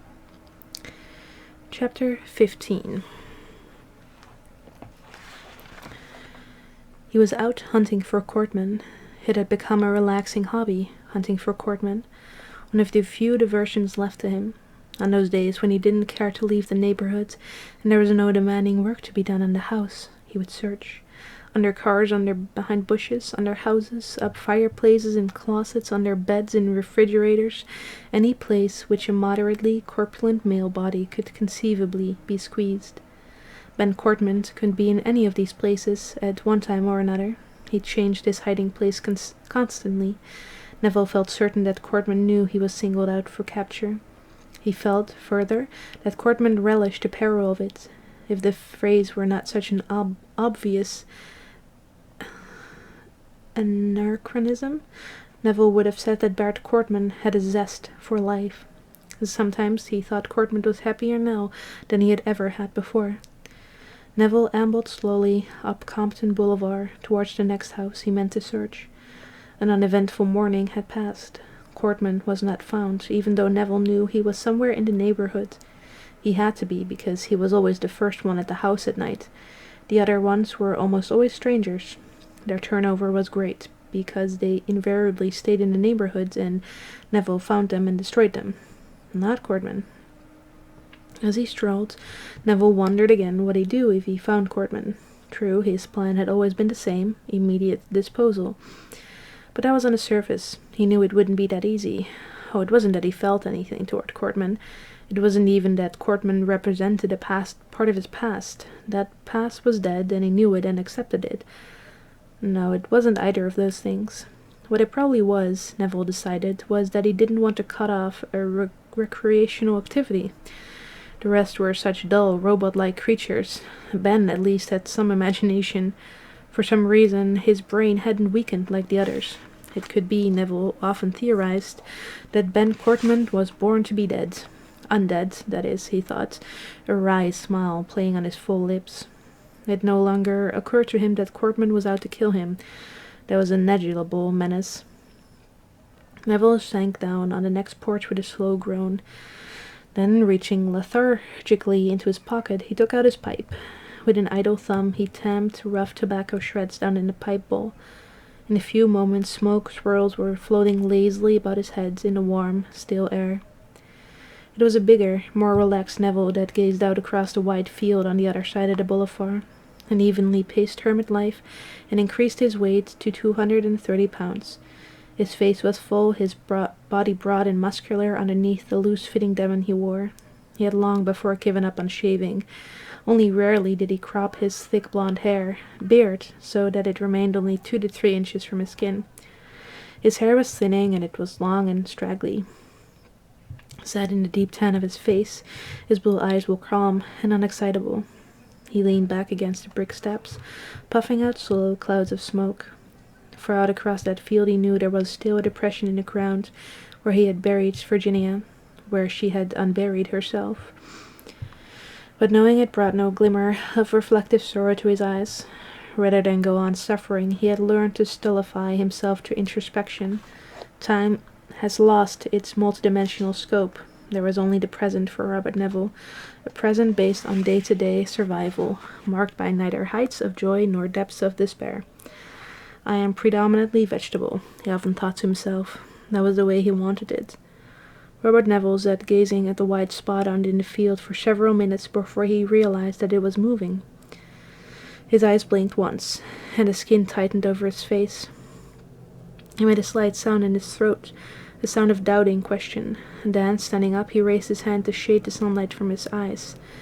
His teeth bit convulsively in the pipe stem. A woman. He didn't even try to catch the pipe when it fell from his mouth as his jaw went slack. For a long, breathless moment, he stood there on the porch step, staring. He closed his eyes, opened them. She was still there. Robert Neville felt the increasing thud in his chest as he watched the woman. She didn't see him. Her head was down as she walked across the long field.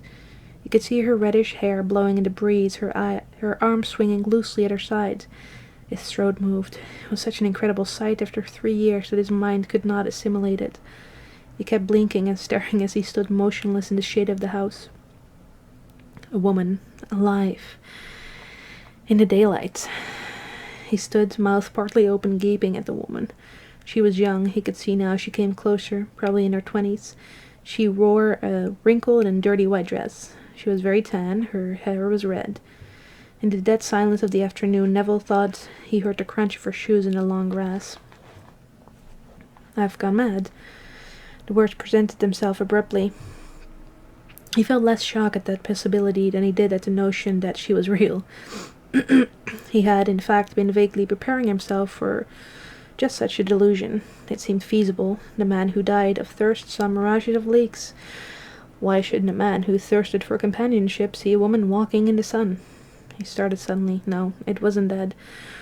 It wasn't that, for unless his delusion had sound as well as sight, he now heard her walking through the grass. He knew it was real. The movement of her hair, her arms, She still looked at the ground.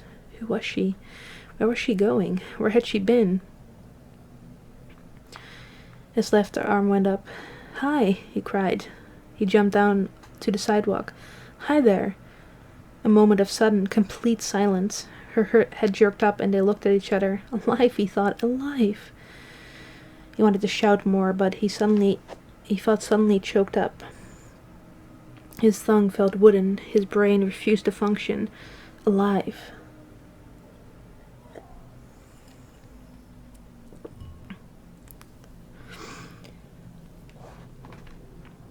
The word kept repeating itself in his mind. Alive, alive, alive. With a sudden twisting motion, the woman turned and began running wildly back across the field. For a moment Neville stood there twitching, uncertain what to do. Then his heart seemed to burst and he lunged across the sidewalk. His boots jolted down onto the street and thudded across. "Wait," he heard himself cry. The woman did not wait. He saw her bronze legs pumping as she fled across the uneven surface of the field. And suddenly he realized that words could not stop her. He thought of how shocked he had been at seeing her, how much more shocked she must have felt, hearing a sudden shout and a long silence and seeing a great bearded man waving at her. His legs drove him up over the curb and into the field. His heart was pounding heavily now. She was alive. He couldn't stop thinking that. Alive, a woman alive. She couldn't run as fast as he could.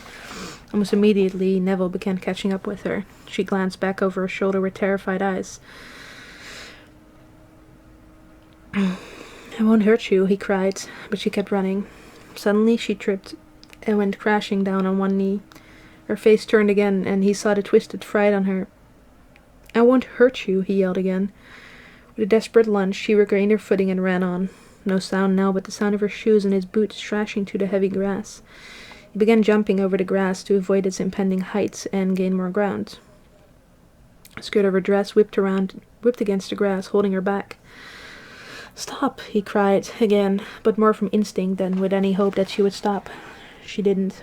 She ran still faster, gritting his teeth. Neville put another burst of speed in his pursuit. He followed in a straight line as the girl weaved across the field, her slight reddish hair billowing behind her. Now he was so close that he could hear her tortured breathing. He didn't like to frighten her, but he couldn't stop now. Everything else in the world had seemed to have fallen from view but her. He had to catch her.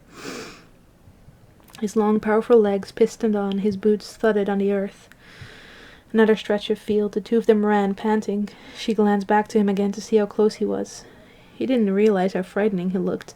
6'3" in his boots, a gigantic bearded man with an intent look.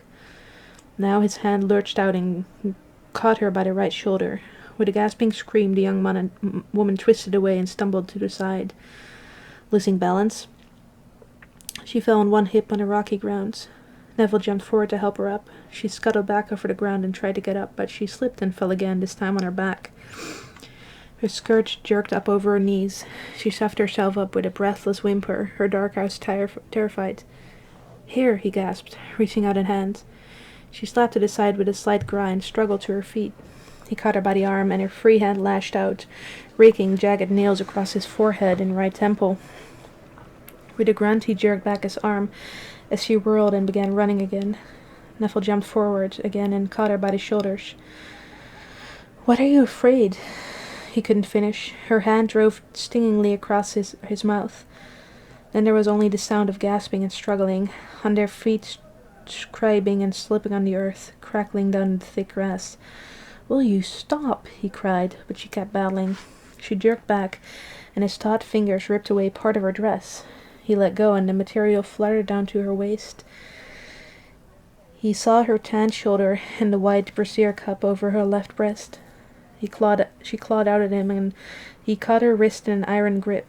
Her right foot drove a bone-numbing kick to his shin. Damn it! With a snarl of rage, he drove his right palm across her face. She staggered back and then looked at him dizzily. Abruptly, she started crying helplessly. She sank to her knees before him, holding her arms over her head as if to ward off further blows. Neville stood up there gasping, looking down at her cringing form. He blinked and took a deep breath. "Get up," he said. "I'm not going to hurt you." She didn't raise her head. He looked down confusedly at her. He didn't know what to say. I said, I'm not going to hurt you, he told her again.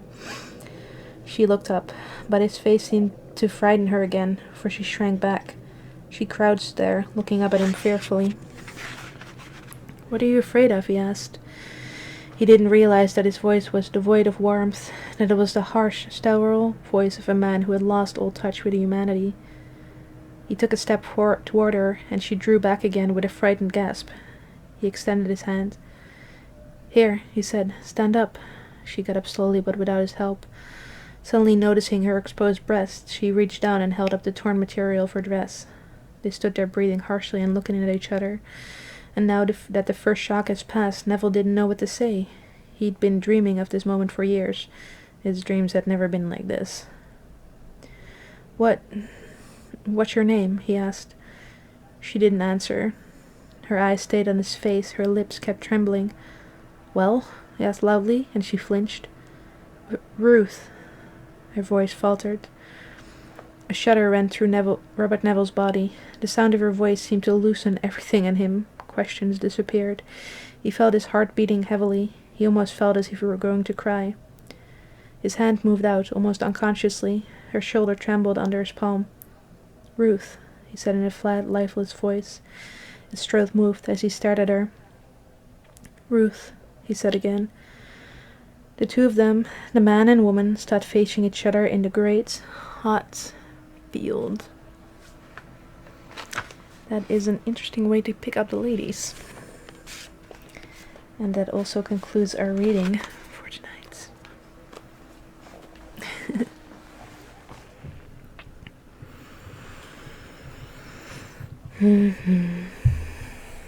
That's crazy, Jack. And you're 6'3", that's like giant. And thank you, Jason. I mean, 5'10" is already pretty tall. You can. So what do you guys think? Did you like turns the story has taken? It's quite interesting now that he's found another woman. 5'10" is the average height for a human male. That's not true. Isn't it like 5'6" or 5'7"? I don't know.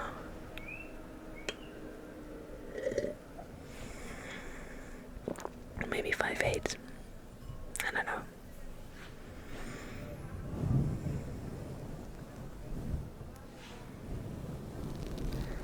I mean, 6'3" definitely is tall though.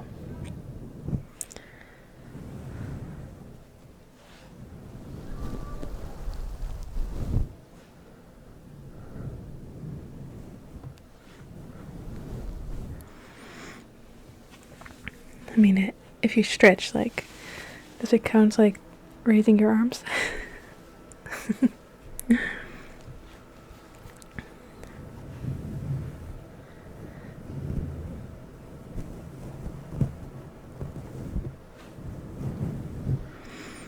I mean, I've known people like my age that were like my size, and I'm 5'5", and those guys were just normal size, so I don't know.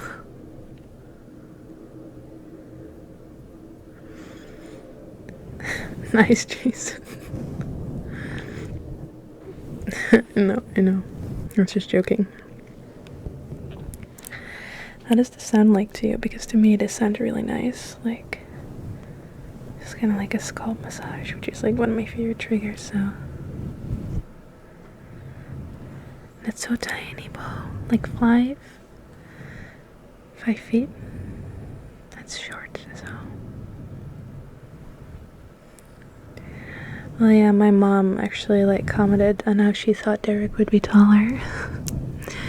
But I mean, my mom is used to touch men. No, it feels kind of calming. Yeah, that's really short in centimeter. I'm like 168, 69, something like that.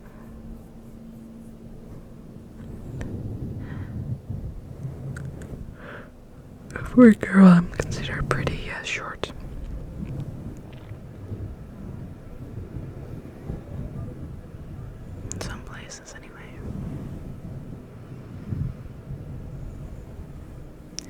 Like, my mom is way taller than me, so.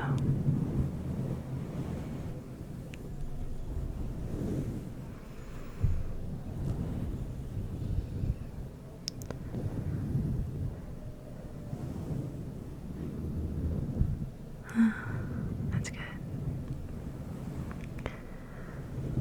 That's crazy, Drew.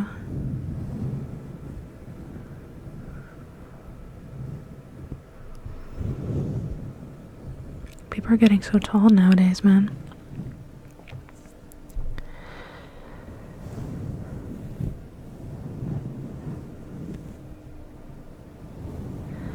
I mean,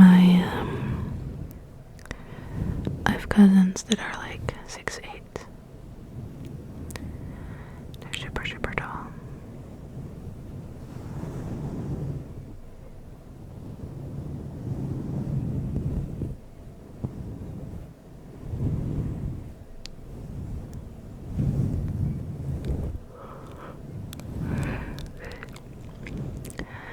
So does anyone have any trigger requests? Anything you want me to do? Within the realm of possibilities, of course.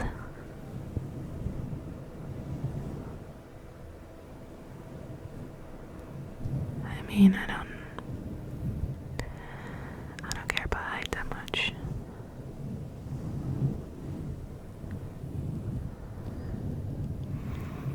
No, I do like being around tall people, because it makes me feel small and safe. Okay. Okay. Okay. Everything's gonna be okay. Everything is gonna be okay. Everything's gonna be okay.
Any other ideas for triggers?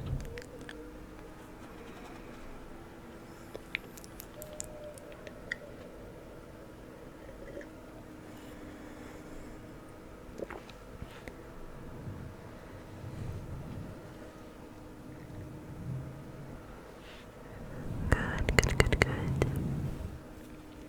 I can do some tapping.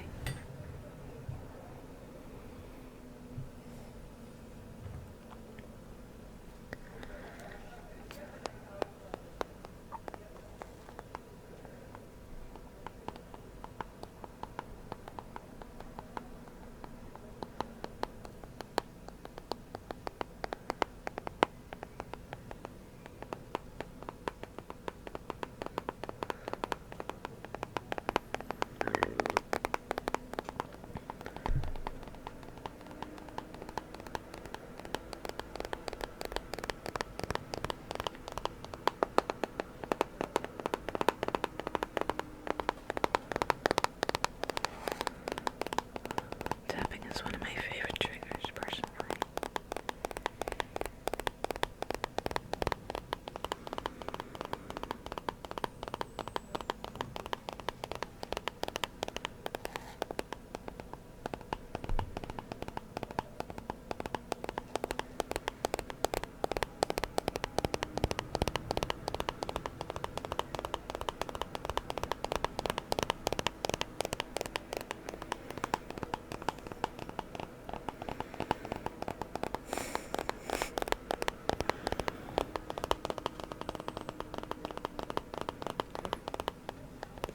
Someone give the man his chopsticks.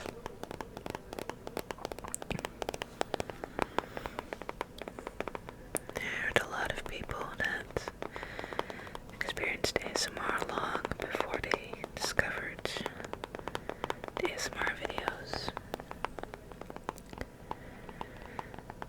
They would get triggered in childhood by certain things, certain people. I personally loved getting my hair checked for lice when I was in elementary school. Just those couple minutes of someone combing through your hair carefully. Delicious. I never had lice though as a kid. Actually, I saw a tumble dryer ASMR video like yesterday, and I thought of you, Derek.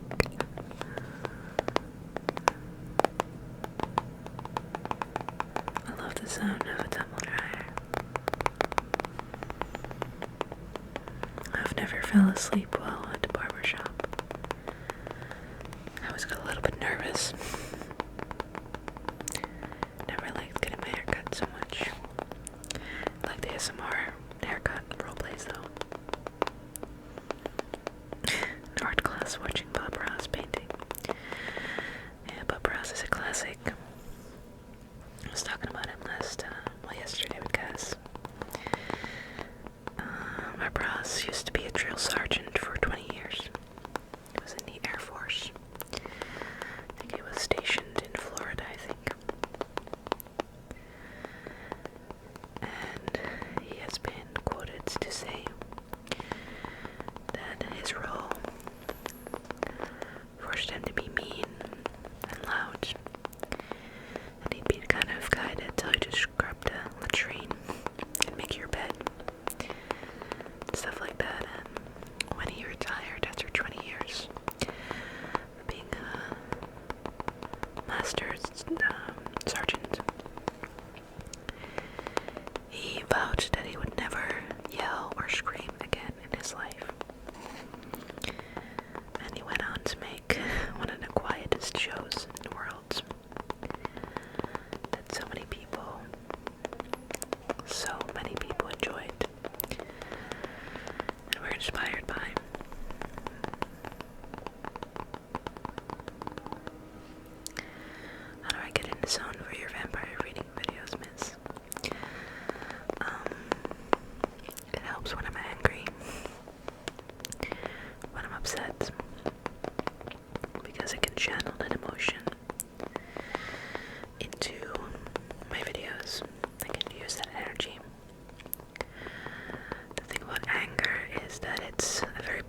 excuse to do shitty things to yourself or other people, then it's more of a detrimental thing, but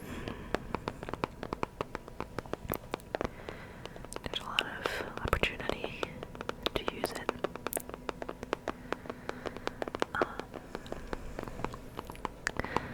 That's awesome, Jason. I can't believe that I've been doing this for almost 3 years. I started in August of the 15th of August of 2014. That's when I started making videos. 3 years. Been making videos every single week. Sometimes up to 6 or something a week. That's crazy, guys.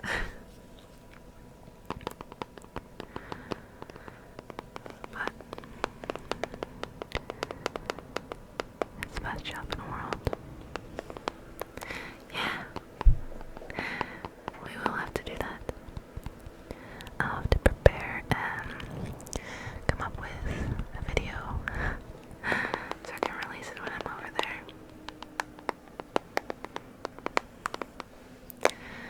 3 years is such a long time. It's a significant chunk of a human life. If you consider that at max, we have like 90 to 100 years. Such a large part.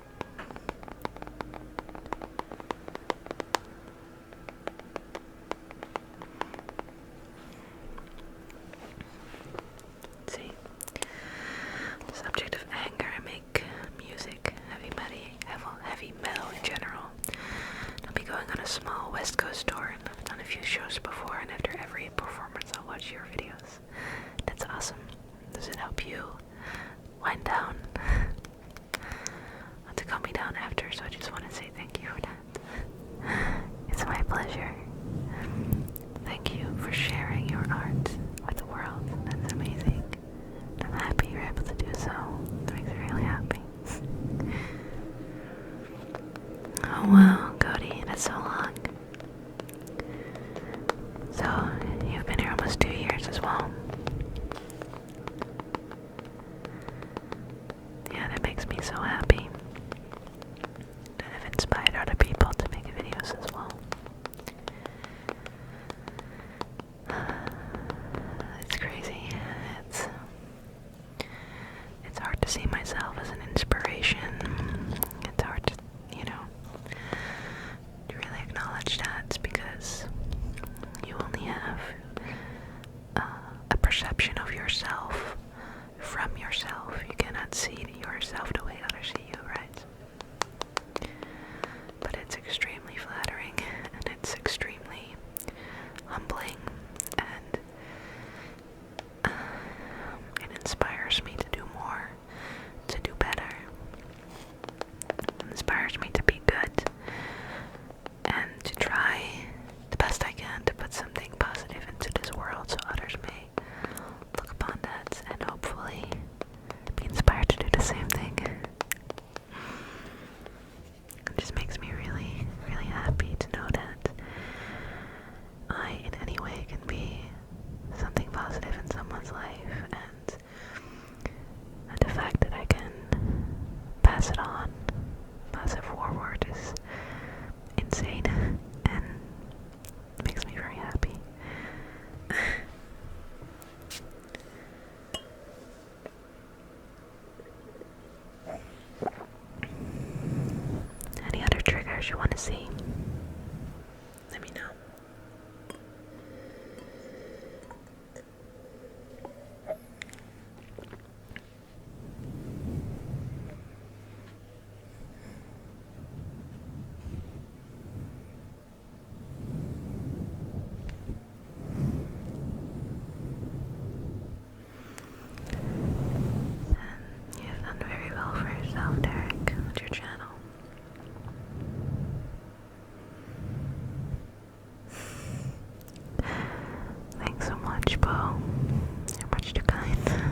boards.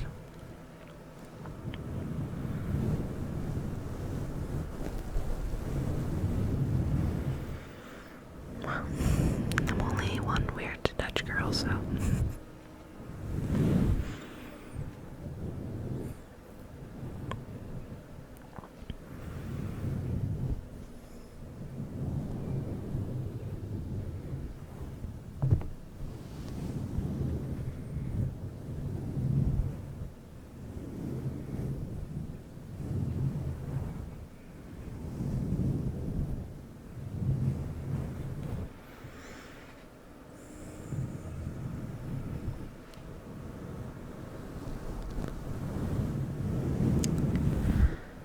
So, I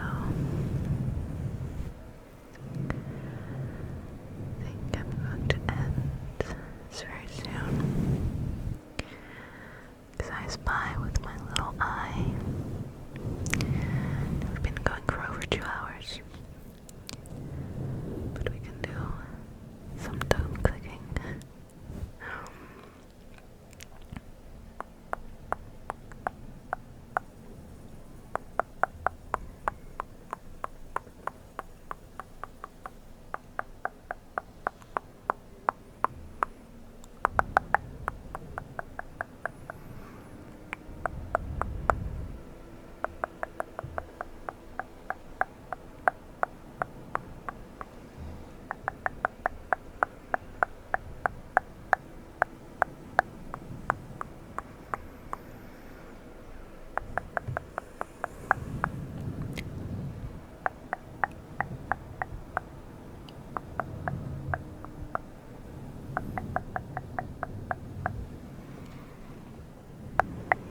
That's awesome, Jack.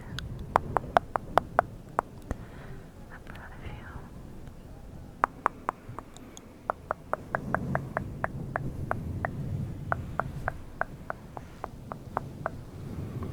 Okay, we need some lewdness.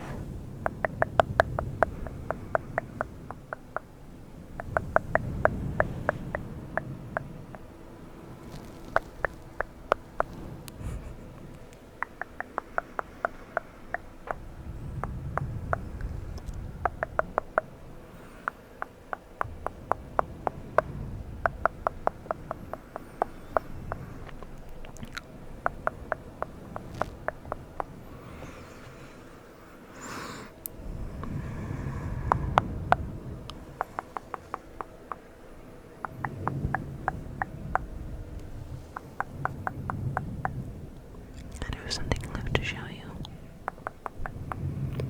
that I got in the mail today.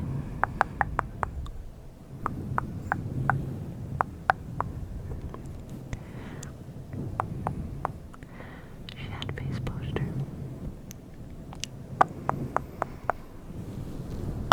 I am looking forward to Vampire. I've been hearing and seeing some great things about it.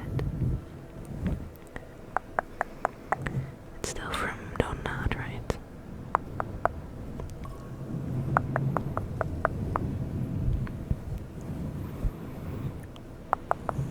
So I'm seeing my notifications right here.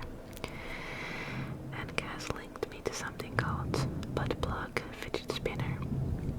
Amazing. But the worst part is that I'd already seen it. So let me show you the poster. Sticky, sticky.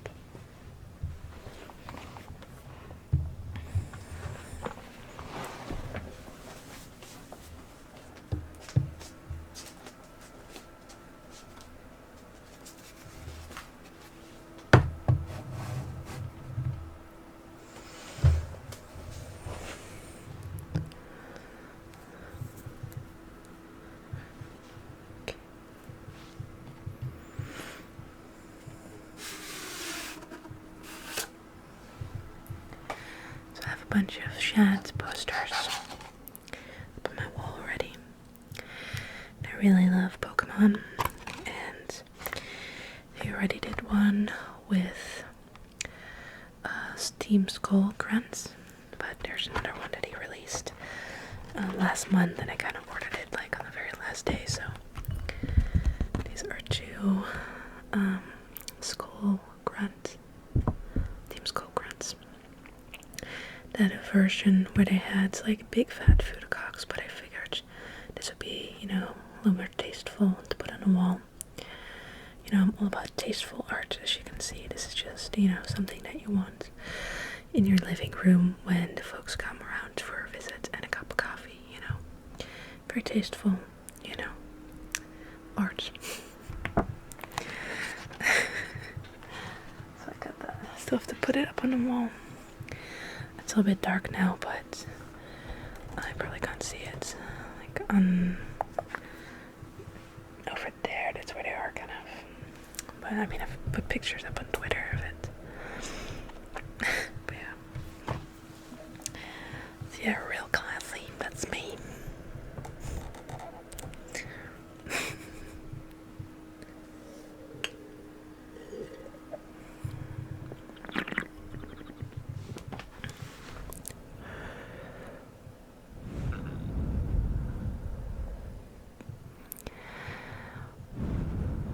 Well, I have a ceiling lamp, but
Bo.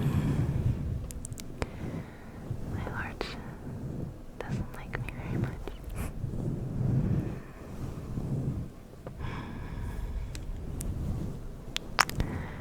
Hey Caleb. We're reaching the end of the stream. I just did like 10 minutes of like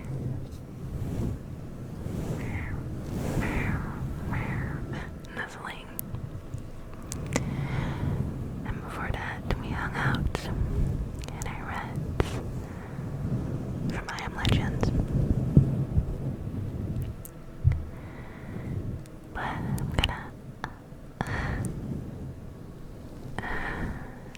gonna have to head off because we're almost nearing 2.5 hours.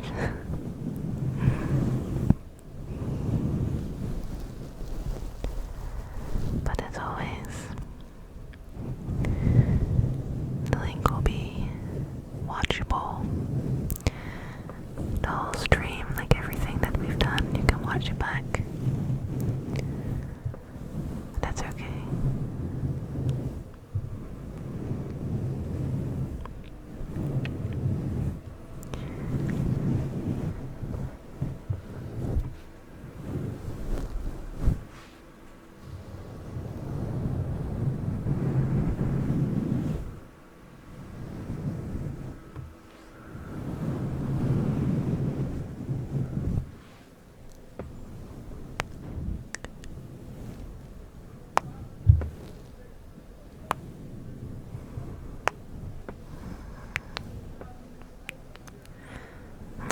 Thank you so much. Got you.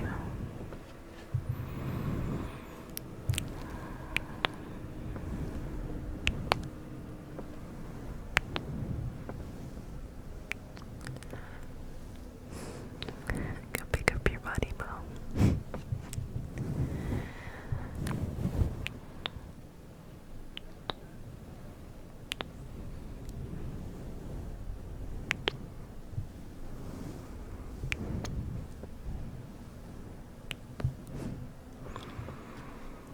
Drive safe, Bo.